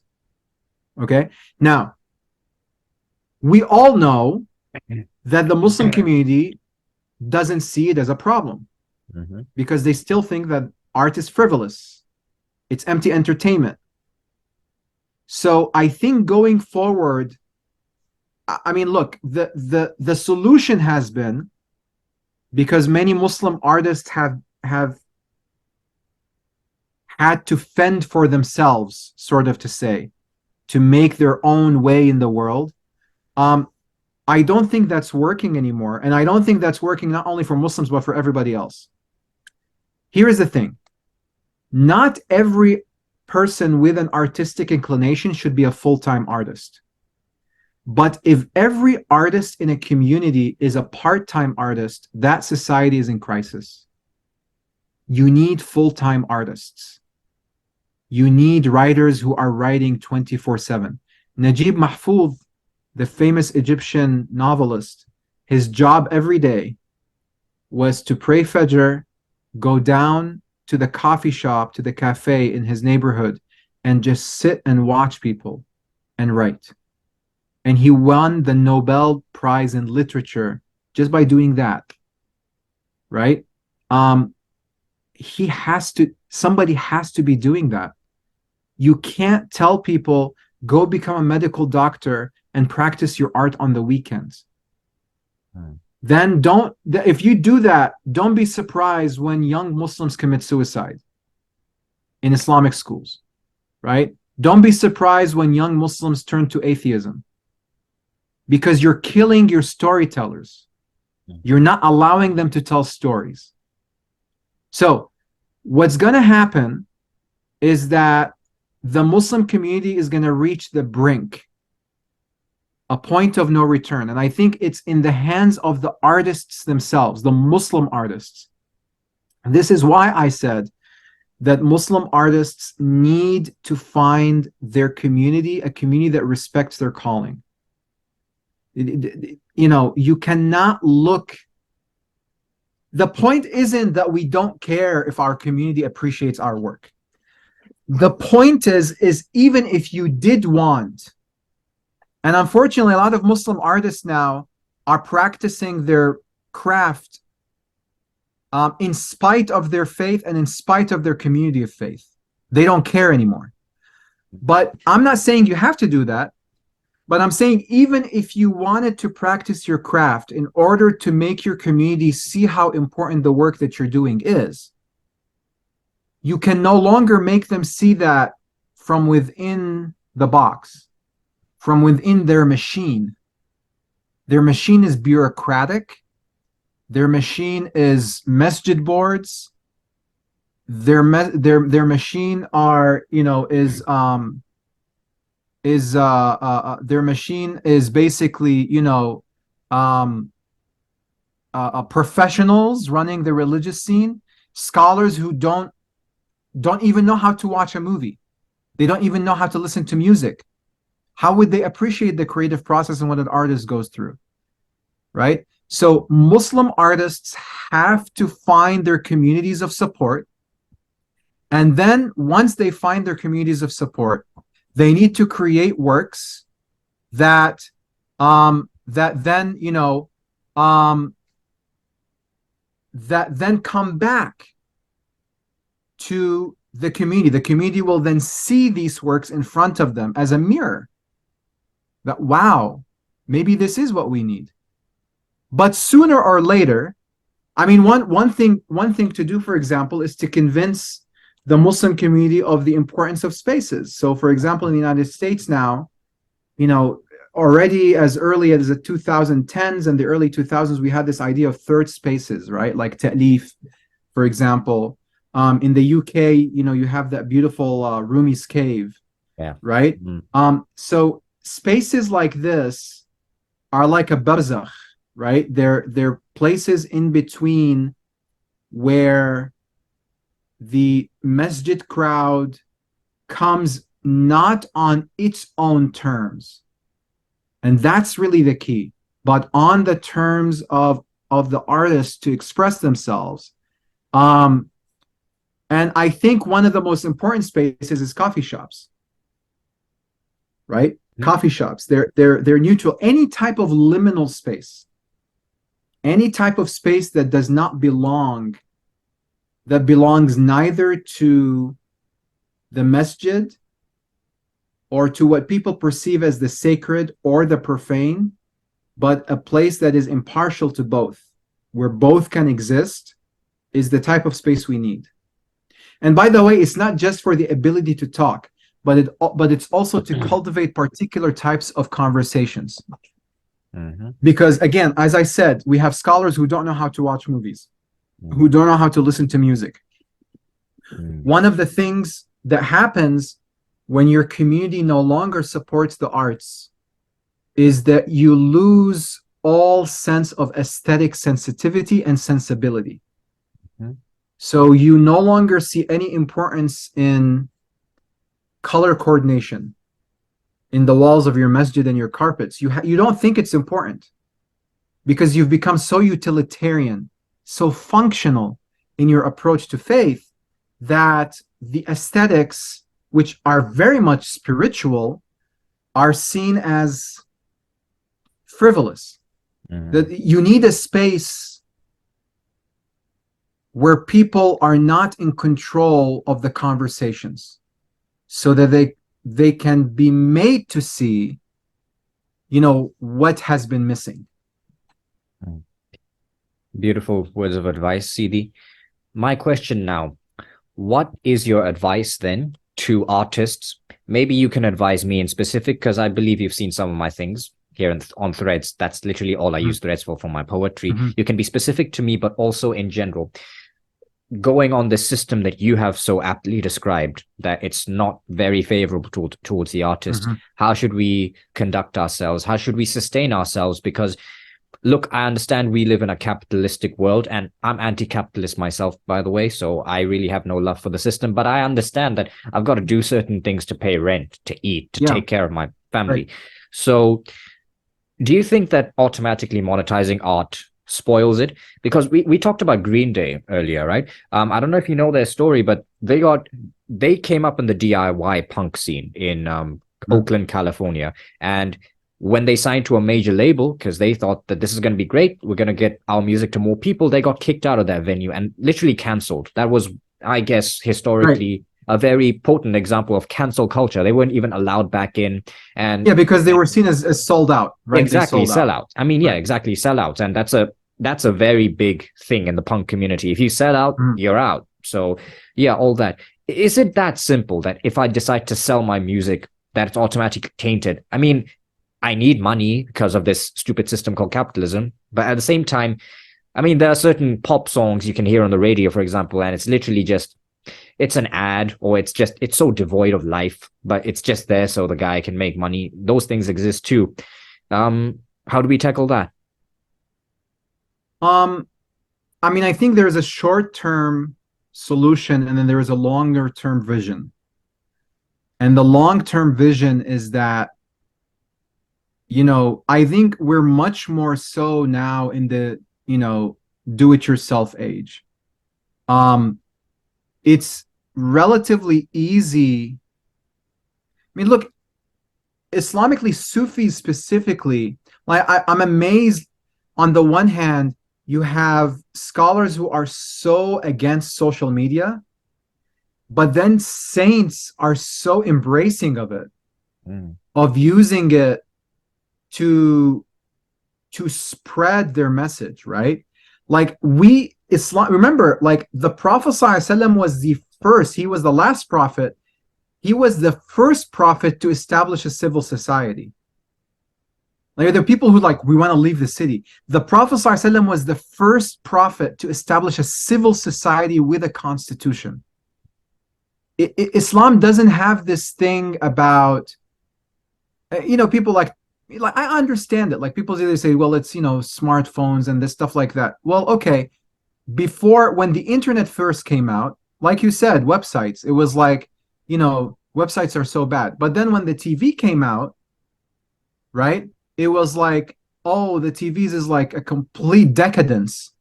But then when the radio came out, right, people were like, oh, the radio is complete decadence. When we started writing books, right, it was like, oh, books are complete decadence, right? I mean, you've probably seen the meme where it says, like people 100 years ago when they didn't have phones, they were talking to each other. No, they were looking at newspapers all the time, right? Like it's important to zoom out sometimes and to think about patterns in human history. I think we need to be much more. There is even an aspect of divine mercy in Muslims embracing the mainstream. Here is why. There is a beautiful Sufi proverb that says, for the sake of one eye, 1,000 eyes can be shown divine generosity and mercy. If you consider Instagram, right? The amount of insanity, like the amount of different things that are shown on Instagram, if you approach it with the intention, you can actually approach it with the intention of, or Threads or whatever, or TikTok, right? That I'm here not just to provide something meaningful. And I'm not going to like Quran recitation. That's not what I'm saying. Something meaningful, something to get people to think deeper. And I ask God that be a reason that everybody on Instagram or TikTok or Threads is giving grace because of that. I mean, this is the saintly mechanism for taking on social media, right? I think the chances and the opportunities now are much more feasible for, do it yourself. I remember Steven Tyler from Aerosmith a while back. He was interviewed and he was asked about, because he was a judge on American Idol, and he was asked about how different it is than when he was starting out as a band with Aerosmith. And he says, well, it was so much more difficult, in our days, because we didn't have these auditions. You didn't get, a record. You just went and performed and sweat and got kicked out and, got canceled or whatever it is. And then eventually you'd get lucky. The opportunities are there. I think there is just this. I think Muslim artists are specifically held back by the fear, specifically about what if I go into this, is God going to be happy with me? And the only reason they have this fear is because their community is telling them the art world is corrupt. Masjids can be corrupt. I mean, you have young Muslims committing suicide and they go to Islamic schools. What are we talking about? So it's really about the confidence that the Muslim artists need to have in their own craft, in their own ability to take Islamic spirituality and to translate it. And without being in harmony with one's own calling. The job, the 6-digit job that an artist has needs to be seen as temporary. And then maybe the $500 a month of their calling and their passion, that should be their focus. It amazes me, one of the stories I remember from, I think, Australia's Got Talent or something like that. This kid, he wanted to be a rock musician. And at like 15 or 16 years old, he decided to leave his parents' house in the suburbs of Sydney or wherever. And his parents didn't stop him. They said, well, if this is important to you, you're more than welcome. And the reason he left is he said, I need to experience the difficulty and the burden of becoming a rock musician. So he left his parents' house and he went to the heart of the rock scene in Australia. And he says, I got so poor, I was drinking water from puddles in the streets. I was sleeping in the backstage of music studios. Now, guess who won Australia's Got Talent that year? And the reason why he won it is because he went through the heartache that when he stood up and sang, it came completely from his heart. And this is exactly wilaya, by the way. There is a story that Sidi Abdul Aziz al-Dabbagh mentions in the Ibriz about a wali who was approached by a man who was in indentured servitude. And this man went to Sidi Abdul Aziz al-Dabbagh and said to him, can you please ask my master to release me?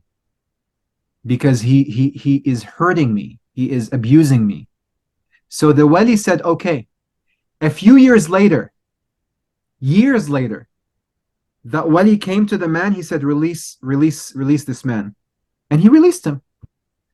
And then the man, now who was free, came to Sidi Abdul Aziz al-Dabbagh and he said, thank you, but why did you wait all this time to free me? He said, in order for my words to have an effect on your master, I had to get enough money to free a slave myself before my words can have an influence on the man who had enslaved you.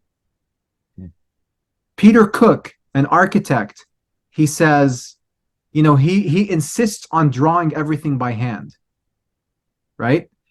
And when they asked him why, he said, the time it takes my hand to learn how to do something is just enough time for my mind and my heart to understand it. This is wilaya.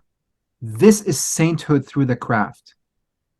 The Muslim artists are already struggling, leaving their talent and their passion in order to go for a lucrative, easy job is killing our spirit.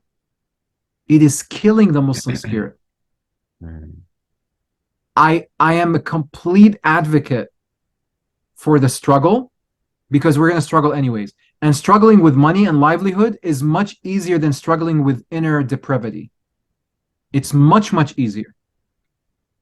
And nowadays, by the way, you don't need the Muslim community to finance yourself. I mean, there is like Krista Tippett, for example, who has a non-profit organization, On Being Project.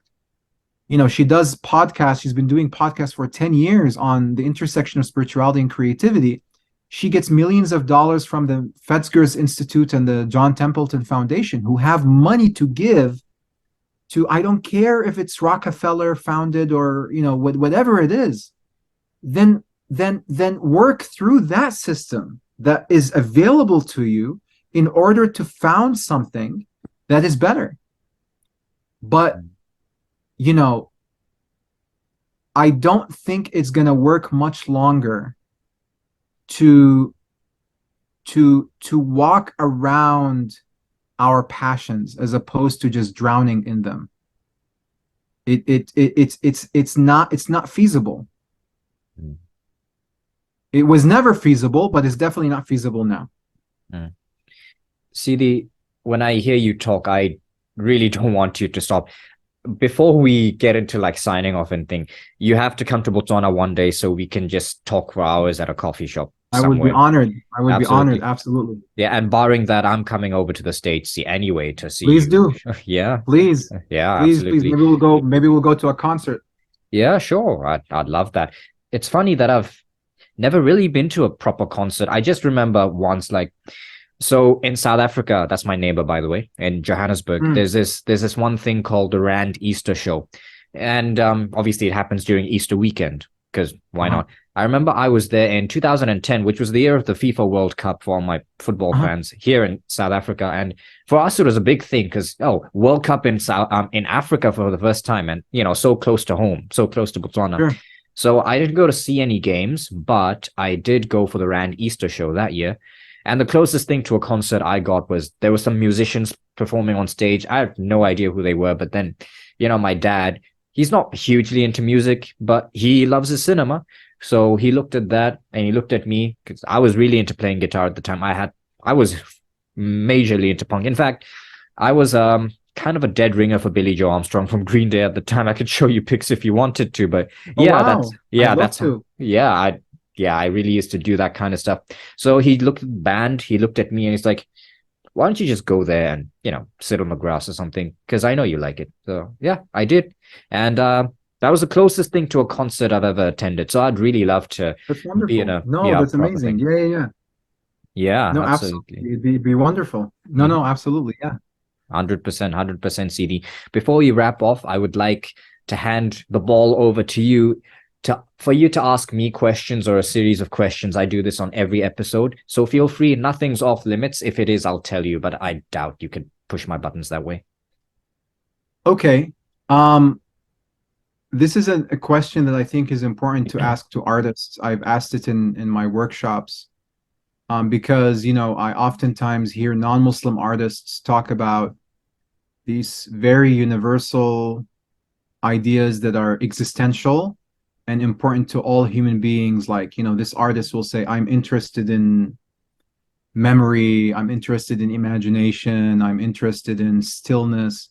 Mm, So I think it's important for Muslim artists to, you know, to think about, if you could translate or boil down your craft and your faith to 5 universal human emotions or themes, mm. what would those be? And it can't be Wow. something that's, like a translation of Islam, like submission or peace, Mm. but something much more universal. Yeah, wow. That's probably the most insightful, deepest question anyone's ever asked me. I'll give it my best attempt. When I create art, whether it's my poetry, whether it's me fiddling on my guitar, trying to create something, it's still an acoustic, so I can't exactly play the distorted punk rock. It comes out as folk punk, which is something. I think what Yeah. I'm trying to capture. See, the reason why I gravitated towards punk culture, in addition to the music sounds great, but metal is more complex. I mean, there's a kind of a meme that metal is basically just classical music with distorted guitars. Randy Rhoads, who was Ozzy's guitarist for so many years, he's classically trained. And Mhm. many metal vocalists from, especially Scandinavia, they've got classical opera training. Opera, right? Yeah. So there's that. I think what resonated with me in the punk scene is that growing up, I was always different. Looking different wasn't that thing, but I stood out. I didn't like the same things everyone else did. I didn't care about cars and football. And so, not that they're bad. It's just they didn't tickle my fancy. I cannot, I can now, but I'd rather play Assassin's Creed on my PC than watch a football game or soccer game, Right, whatever. Right. That's me. right. So that's how I was growing up. And punk gave me that source of belonging because punk told me, you don't fit in, that's fine. You don't have to Right. change yourself to, be the popular kid. And look, even if you did that, they probably wouldn't like you anyway. Just be Mhm. authentic to what you believe to be true. Stand Sure, up for the truth. sure. So if I'm going to put in emotions, I don't know if this qualifies as an emotion. but I want to kind of give back that same feeling to people, even if I don't make punk rock or pop punk or whatever. I'd like to tell them the same thing, that just be authentic. You don't have to Right. tailor yourself to someone else's vision or version of what you should be or Right. what you can be, whatever. Authenticity. I love it. Yeah. Exactly. Authenticity. Exactly. Yeah. Authenticity. What I love really about I find you mentioned maqamat earlier. My favorite maqam, by the way, is maqam ajam, because it's brother. Okay. Yeah, brother Talib Razi explained it to me. It's practically the major scale in the It Western is. It hemisphere. is. Yeah. Yeah. It's the Western So major scale. so it's very, I find it very bright. And I actually discovered Maqam Ajam when I was in my musical hiatus, when I was going through different Quran recitations, as in they use that in Quran recitations too, right? So, Right. um, Yes. Absolutely. yeah. So my favorite reciter at the time, I think he still is Sheikh Mishari Rashid al-Arfasi. He uses many maqams, by the way, but Right. particularly, I think he prefers Nahawand. That's the one he uses most. But Yeah. I think his Surah Najm, if you listen to it, it is in Maqam Ajam.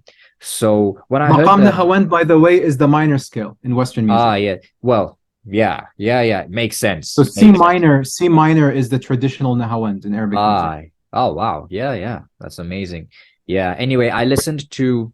I can't remember whether it was his Surah Najm because that's in Maqam Ajam or I found it from somewhere else, but I just kind of decided this is my favorite Maqam. So I know I've got different feelings, but I really gravitate towards cheerfulness, bright sounds. Even in punk, there are, yes, you can listen to something like, you mentioned Marilyn Manson and stuff. So yeah, that's very dark and whatnot. But you can have, punk songs in the major scale. You can have, Right. pop punk as they call it, and so on and so forth. So yes, cheerfulness, the bright sound that really permeates. And by the way, I think I posted on my status on Instagram yesterday. Yorushika is my favorite Japanese band. So they sound really cheerful, but that's juxtaposed with very grim lyrics talking about some very heavy emotional subjects. And it creates a very, not oxymoron, but it creates a certain feeling in people. So that's actually, it's very interesting you mentioned that. yeah. I was thinking about that a lot. There is a qasida that was apparently, I heard it from an Indonesian nasheed artist, and it's an ajam. But the words are very somber. It's like إلهي لست للفردوس أهلا ولا أقوى على نار الجحيم. This is like in D major. But the words are like, oh my Lord, I am not fit for paradise, nor am I strong enough to fend off the fire. And I was thinking to myself, I was like, this is interesting. So first I thought it was written by a famous wali, right? It turns out that these are the verses were written by Abu Nuwas, who is a Persian poet who lived in Baghdad. And there's actually a street in Baghdad named after him, Abu Nuwas Street. Yeah. The problem is Abu Nuwas was a drunkard. He never prayed. But he wrote these words in such a state of brokenness that they were accepted by God and became this poetry that's sung by everybody, right? But I began to wonder what in the world is going on, because the maqam is ajam. And yet, so it's supposed to be cheerful. I mean, even, Egyptian oud musicians, they tell you there's a very specific theoretical reason why ajam is expansive, is because it begins with an open interval of one tone, one tone, and then half. On the other hand, Kurd, for example, begins with a half, 1 1.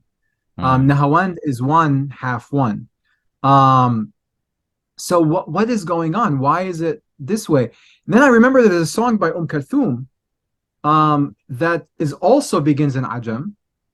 And it also, the words are like, it's an admonishment or a in Arabic it's called itab. It's basically where you're chastising a friend. right? And then I realized, I was talking with an oud teacher. I said, it's amazing that if you're chastising a friend and you're crying while doing it, it's much less powerful than if you're chastising them with a smile and your tears are falling. The maqam ajam, when mixed with heart-wrenching lyrics, is like a smile that hides the pain. And this is really about the idea. I mean, one of the things that I think about a lot, especially in Quran recitation, is how melody itself conveys meaning. Because the thing about Arabic music is that it's not harmonic, it's melodic. Mm-hmm. Right? The reason why in Western music there is an abundance of, they use harmony, they use chords and layerings of sound, is to compensate for the fact that there is no microtones. But in Arabic music, and to a much larger degree in Indian music, we have an abundance of sounds and microtonality. We have quarter, like E half flats and F half sharp. So we emphasize on melody, but then you get this question, is the question of what meaning does melody actually convey aside from the lyrics. It actually it conveys this other thing. So I'm really happy you brought up that idea of like major scale and then with grim lyrics. Yeah, absolutely, man. Thanks for bringing that to my attention. I didn't know it was much I thought it was okay. I was kind of narrow-minded to think it was sort of a Yoroshika only thing, but yeah, it's interesting that it pervades on a wider scale. So we talked about, I mean, in Quran recitation, I mean, the thing in Quran recitation is, even generally they use ajam for happy verses about paradise. Yeah. Or like إِنَّ الَّذِينَ آمَنُوا وَعَمِلُوا الصَّالِحَاتِ إِنَّا لَا نُضِيعُ أَجْرَ مَنْ أَحْسَنَ عَمَلًا. But it has that joyful, right? Because it's about doing good deeds. But sometimes, if the reciter is really good in dramatic performance and understanding the meanings of the verses, he can mix it. He can mingle an ajam with a happy verse, with sad verses, in order to convey the meaning of like hasra, right? Like this idea of extreme, like regret. That's really where a different side of ajam comes through. Exactly. And Qari Abdul Rahman Adghoush, I believe that's his name, from Morocco. He does, I'm not joking, on Surah, on YouTube, he does Surah Tawbah in Ajam. I hope it's still there somewhere. Yeah. So yes, absolutely. So that speaks volumes on its own. Alhamdulillah. So we spoke about authenticity. We spoke about cheerfulness. Yeah.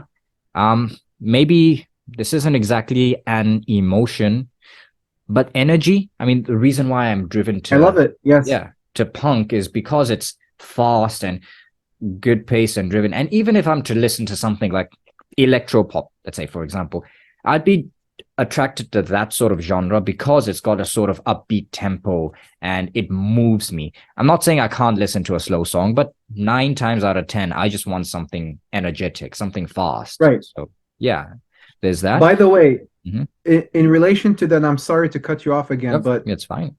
One of the things that really disheartens me is how much of a disservice the translations of the Quran can be, in that the word energy, because you know how much energy is part of like meditation and spiritual practices, and how important it is to energy. And there is this perspective that energy doesn't exist in Islam, even though in the Quran the word for energy, taqa, is literally mentioned in chapter 2. رَبَّنَا وَلَا تُحَمِّلْنَا مَا لَا طَاقَةَ لَنَا بِهِ. And it's always mistranslated as do not burden us with what we cannot carry, when it should be translated as and do not burden us for that for which we have no energy. So energy is very much part of our metaphysics. And it's thought of as intentive power, as almost like the force, something that even people who are deeply in tune with their spiritual energy can cause change in the physical world. So I'm really happy that you mentioned energy. Yeah, absolutely, absolutely. As far as the contradiction point goes, Doc, I don't know if you want to count that in somewhere, because I just remembered we talked about cheerful music and grim lyrics. The inverse of that also exists, where I posted about baby metal yesterday, and that actually kind of got me back into metal. So baby metal has got deep, dark, distorted guitars, but okay, they've got cute Japanese girls, fine. But even if you listen to the lyrics or you go read the translation, if you're not into Japanese, they're talking about very cheerful stuff. Like, and there's literally a song about don't bully, like not bullying and standing up to bullies. So yeah, the inverse of that is fine. So I guess the sort of mishmash or complementary nature of certain musical genres, and baby metal was literally an experiment. I don't know which Japanese dude came up with it in his office, but it worked and it exploded. So stuff like that. I'm not saying I want to start baby metal, but that sort of complementary sort of vibes that you get in the music, whether it's cheerful music and deep and dark lyrics, or the other way around. I think I would like to put that in my music too, somewhere, somehow. Maybe not every contradiction. song. Yeah, Contradiction. I mean, that is the word I was looking for. Yeah. The thing is that Ibn Arabi has a beautiful statement. He says that reality is perplexity, perplexity is anxiety and movement is life. So nothing is alive if it's absolutely still. If anything is alive, it's moving. And it's only moving if it's anxious, if it's looking for answers. And if you think about it, the sun, Allah subhanahu wa ta'ala in Surah Yasin says, وَالشَّمْسُ تَجْرِي لِمُسْتَقَرٍ لَهَا. The sun runs, it's sprinting to a place of stillness. That place of stillness of the sun is his death. Once the sun stops sprinting, it's dead. It's a dead star. But what are the signs of its life? It perspires and it burns, right? Now, and actually Ibn Arabi in another statement, he says, from the darknesses of ignorance to the light of guidance to the darkness of perplexity. You know, our community has also borrowed this Western idea of perfect rational thought, where everything has to make perfect sense, that God has to be logical.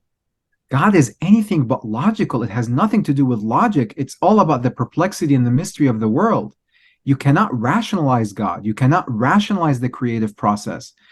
And I think that artists today, you know, whether it's baby metal that you talk about, or, you know, the dark themes in Western films or Western music or punk rock. I mean, you know, I used to listen to, gosh, what was it called? Their lead musician recently died, Buckingham, with Linkin Park. Linkin Park. Bennington. When I was in high school. It's that it's a subconscious. Again, this is the whole thing about detecting the sacred trace. They're subconsciously recognizing first the liminality of the present day and age that we're all living in, that the age of globalization has placed everybody at the threshold. Where are you from? I don't know. I mean, you know, just you and I. Well, my parents are Indian. I'm from Botswana, but I've also lived in the UK. I'm from Iraq. I've lived in Jordan. I'm also Egyptian, but I live in America. You know, everybody's at a liminal space, right? Everybody is in between. And it's a metaphysical reality to be in between, right? But they're also trying to make sense of darkness, right? That nothing beautiful or pure is bereft of tyranny, right? And this is something that we see as a religious community, that the pure can be very much puritanical. And it's the messy that is oftentimes very kind and very gentle, right? And I think that this idea of mixing darkness with light, whether the darkness is represented by the music and then the lyrics by the light, or the vice versa, is this whole idea. And remember, I mean, Japanese culture was thrust into westernization after World War II, and it's trying to negotiate that with Shintoism, with this background of deep philosophy. And I think this is one of the ways in which it happens. But contradiction is so powerful for the artist, and it should be emphasized that it needs to be embraced. But you need a metaphysics. I mean, you know, like, yes, many Japanese artists might not, and I'm actually dismissing them by saying this. I do think they are, but let's assume that some of them are not as well versed in their own philosophy as their ancestors were. We are completely out of tune of our metaphysics. We're not familiar with Ibn Arabi. We're not familiar with our spiritual metaphysics. Look, culture at its root is all spirituality. Lord of the Rings, Harry Potter, DC, Marvel, all of that, at its root, it's all mythology, metaphysics, and spirituality. Right? So we Muslims have an art crisis and an aesthetic crisis and a cultural crisis because we've let go of our metaphysics. We need a metaphysics in order to be able to deal with darkness, to know where darkness fits into art, how to weave it, right? So contradiction is a central part of that. And contradiction is a type of diction, right? It's a contradiction. Yeah. And what's really happening there is really the idea of perplexity. Right? So, for example, you know, Ibn Arabi talks about the idea in dreams that somebody in a dream will, you'll see things in dreams that you can't explain when you wake up. For example, there is a verse in the Quran that says, Allah subhanahu wa ta'ala says that the disbelievers will not enter paradise until the camel goes through the eye of the needle. And Ibn Arabi says the camel will go through the eye of the needle. And neither the camel will become smaller nor the eye of the needle will become bigger. And many of us will have dreams where we'll see things like this happen. We'll see things like a camel go through the eye of the needle. Neither the camel becomes too small nor the needle becomes too big. But it can happen in the dream world. It can happen in the realm of imagination. And that's why exactly artists like to tap into that, because creative inspiration is coming from imagination. Exactly. Very insightful. And for the final, so we need one more. Yeah. Kind of leads on from everything that we've already spoken about. Thoughtfulness, particularly when it comes to lyrics. I'm not just saying that lyrics should be intelligent. They shouldn't just be on the nose. Oh, I hate life. I'm not saying that's bad. Sometimes you need to be direct and stuff. But where I was thinking, we spoke about capitalism earlier on. I'm going to keep referring to Green Day because I'm so familiar with the discography. There's a Green Day song called Macy's Day Parade. And it is almost a very, not rant, but it's very bemoaning about capitalism. If I remember the lyrics, today's the Macy's Day Parade. The night of the living day is on its way. Red night special at the mausoleum. Give me something that I need. Satisfaction guaranteed to you. What's the consolation prize? Economy size dreams of hope. So you see, like, it's not just saying capitalism bad, but it is saying that in a very layered sort of way. So, show, don't tell. Exactly. Show, don't tell. Exactly. Yeah. So I really want to implement that, not just in the lyrics, but also, you know, I'm sure you know Dave Grohl from the Foo Fighters. He used to be Nirvana's. I've heard of him, he used to be Nirvana's drummer before. So he actually went on record to say once that he doesn't like telling people the meanings of his songs. Oh, I wrote this about my wife. I wrote it about my daughter. He said, I like people to sort of take their own meaning away from it. You think it's a love song about, you know, your girlfriend or something or someone you love. Well, you can interpret it like that. Someone else will Right. think that it's talking about divine love, or someone else Sure. might think that it's talking about something else entirely. So I want to have that complexity compacted into the lyrics that I write or the music that I make. I just want to put that in there. It's not just run of the I mill. I was thinking about that yesterday when I wrote a post about the two ways of remembering God. Mm-hmm. And as I mentioned, every land has a memory. Mm. One of the things that also sort of disheartens me is this enterprise of literally translating Arabic qasidas into English, Mm-hmm. completely foregoing the different structures of eloquence and rhetoric in each language. So Voltaire has this beautiful sentence where he says, "Woe to the literal translators Mm. uh, who forsake the spirit for the sake of the form." And it is in this sense that it can be said that the form kills and the spirit resurrects. Right? What functions in Western languages in general, in Arabic, the way Arabic works, for example, is that if you mention the name of God, or if you mention the name of the beloved, the God or the Prophet ﷺ, the name activates the presence. It doesn't imprison the presence. Mm-hmm. Yeah. Because it is grounded in a spiritual tradition where that's the way it works. Dhikr, it's all about direct mention of the name, right? But if you mention God's name directly, his presence will be in exclusion to everything else because you're calling upon him in the essence. So once he becomes present, everything else disappears. In the West, the beloved is never directly referenced. If you look at the lyrics, for example, like my father loves to listen to country folk music, and one of my favorite singers growing up is John Denver. Oh, yeah. And John Denver has, Annie's song, and her name is only in the title.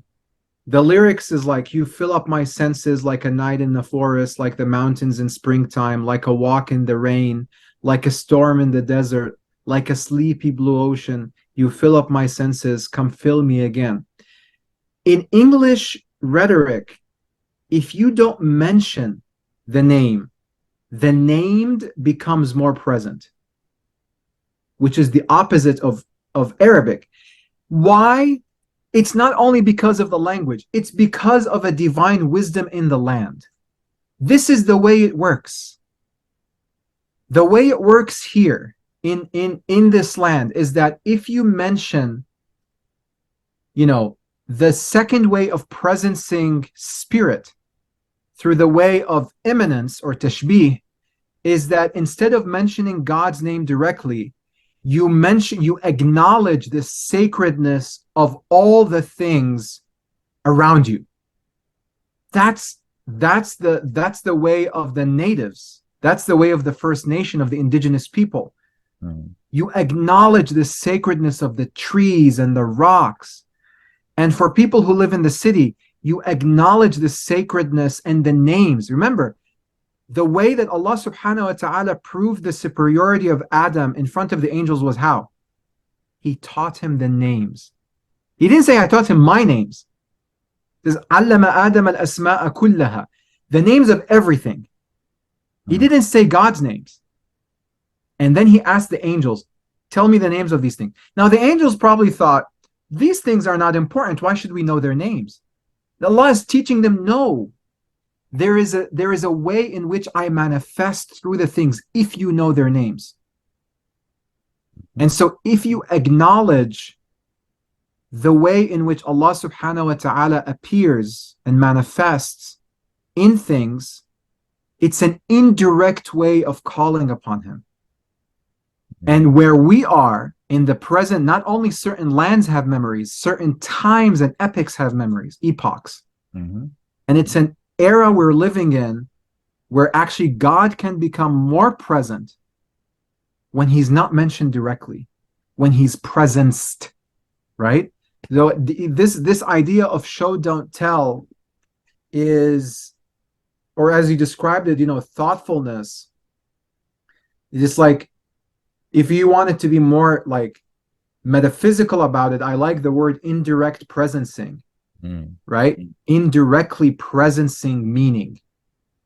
Derrida, the French philosopher, who's one of my favorite philosophers, he talks a lot about this idea of the déférence, that the meaning always slides, is always sliding away from the words. The words cannot completely capture meaning.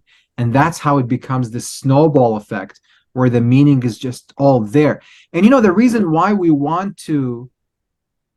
why a part of us likes to directly access something is to dominate it. Mm-hmm. This is why dhikr, protects the human being from that, is that if God presences himself, makes himself present to you through remembrance, direct remembrance, you will cease to exist. It's called fana, annihilation. Yeah. But in the West, for the majority of people, it's all about acknowledging their world. It's all about acknowledging the sacredness of their experience. And God will make himself present through that, but you can't grab him, right? You're just in awe of the experience. And that's precisely why art works that way. Mm-hmm. Beautiful, beautiful, Doc. MashaAllah, we've been going on for quite a while. Like I said, I'd like for this conversation to go on forever, but the night has started and the day has practically ended in my side of the world, and you also need to go and do other things. Let's stay in touch, Doc. Tell my listeners and viewers where they can find you online, and if they want to reach out to you, what's the best way of doing that? You're also starting to teach your course soon, so tell us about that, because it's going to affect your availability, obviously. But if we wanted to, for future reference, enroll in that course, what's the procedure? Well, the course is a Quranic Arabic course at the University of Michigan, where I am a lecturer. So it's I wish there was online enrollment available, but I think the courses that would interest people more is the courses that I give as part of my nonprofit, the Adhwag Center for Spirituality, Culture, and the Arts, where I did a workshop, 4-week retreat on my book, The Nostalgic Remembrance. And a few people have been asking me about restarting the course, so we might do that as well. Redo the course on workshop for creative spirits and artists. But I think the best way to reach me is actually on Instagram. My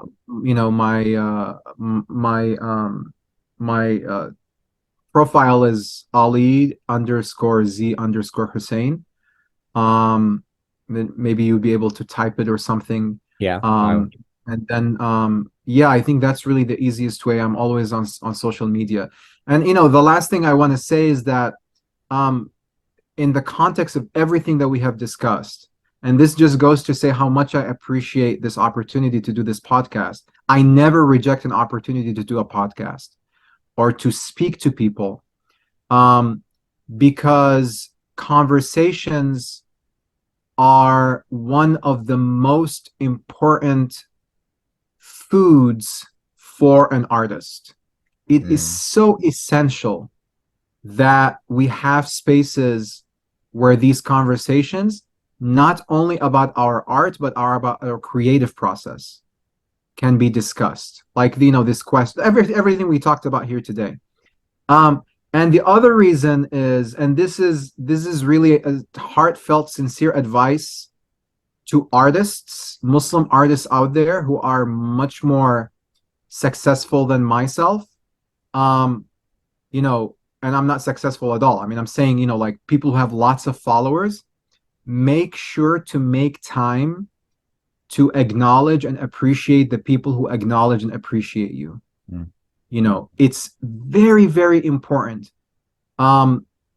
that you recognize that one word that an artist can, that somebody who's an idol, who's seen as an idol, a role model for other beginner artists, can completely resurrect their hearts, can save them from depression just by acknowledging them, just by responding to them.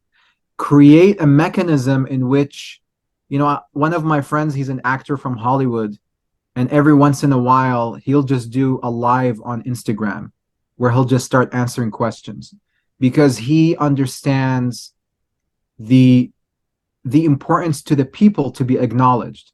And this is, by way of a short story, one of my oud teachers mentioned that, when he first started learning the oud, he mastered it in terms of technique and speed. He was really, really quick.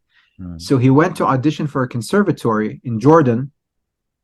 One of his teachers, who was like 60 years old, who watched the audition, he watched him play this piece called a Capri, which is really, really quick. And then after he was done, he looked at him and he said, Tariq, this oud teacher's name is Tariq. He said, Tariq, I want to ask you a question. Some people you want to watch them play, and some people you want to hear them play. Which one do you want to be?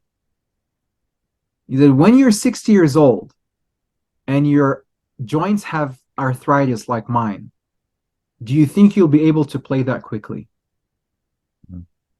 So he was teaching him a lesson, that it's not about how quickly or how good you can play. And similarly for artists such as myself and everybody, in 20, 30 years, you might not be able to produce the work that you're producing now, off of which you're thriving, the energy off of which you're living. But what's going to remain for all of us are the conversations we had, are the artists, the beginning artists that we helped sustain and inspire. Those conversations and those people will be getting back to us when we need it, when we need somebody to talk to us, and they'll be able to nurture us then. So thank you again for the podcast. I think it's very important, and I wish we had more opportunities like that. I wish we had more spaces for these conversations to take place. Definitely, Sidi, and thank you for accepting the invite. You said you accept everything, but I'm really, honestly, just an upcoming guy. May Allah take it to strengths beyond what we can, beyond what we can imagine. But I am really indebted and ingratiated to you that you really accepted the call. No, inshallah. No, shukran. Shukran, Sidi. So a lot of great gems to savor on. I know personally I'm recording this thing, but I'm just saying to myself, I gotta listen to this a couple of times and literally write stuff down, maybe frame it on my wall. I did say that to you on one of your posts as well. I want to frame this on my wall. Yes. Yeah. Allah bless you. I will be moving house soon, so inshallah in the new place I definitely will make a point to do that, inshallah. But shukran once again to Dr Ali Hussain, and to the viewers and the listeners, thank you for sticking out to the end. And it was a very jam-packed episode full of gems. Hope you enjoyed, hope you learned something. Spread the noor, spread the love. And to all the artists out there, shine your light on the world. Until next time, assalamu alaikum wa rahmatullahi wa barakatuh. Wa alaikum assalam wa rahmatullah. Thank you very much for seeing this through to the end. Remember to like, share, and subscribe. Give us a 5-star rating if you're using an audio platform. All of these things drive up the algorithm, as well as commenting, so let us know how it was for you. A special shout out once again to our sponsors, Alpha House of Fashion, Baseline Media Intellects, and Batch by Zahra. The Ko-fi and Patreon links for donations are live and down below. Remember to donate only if you have the means to do so. Until next time, Assalamu alaikum. Peace.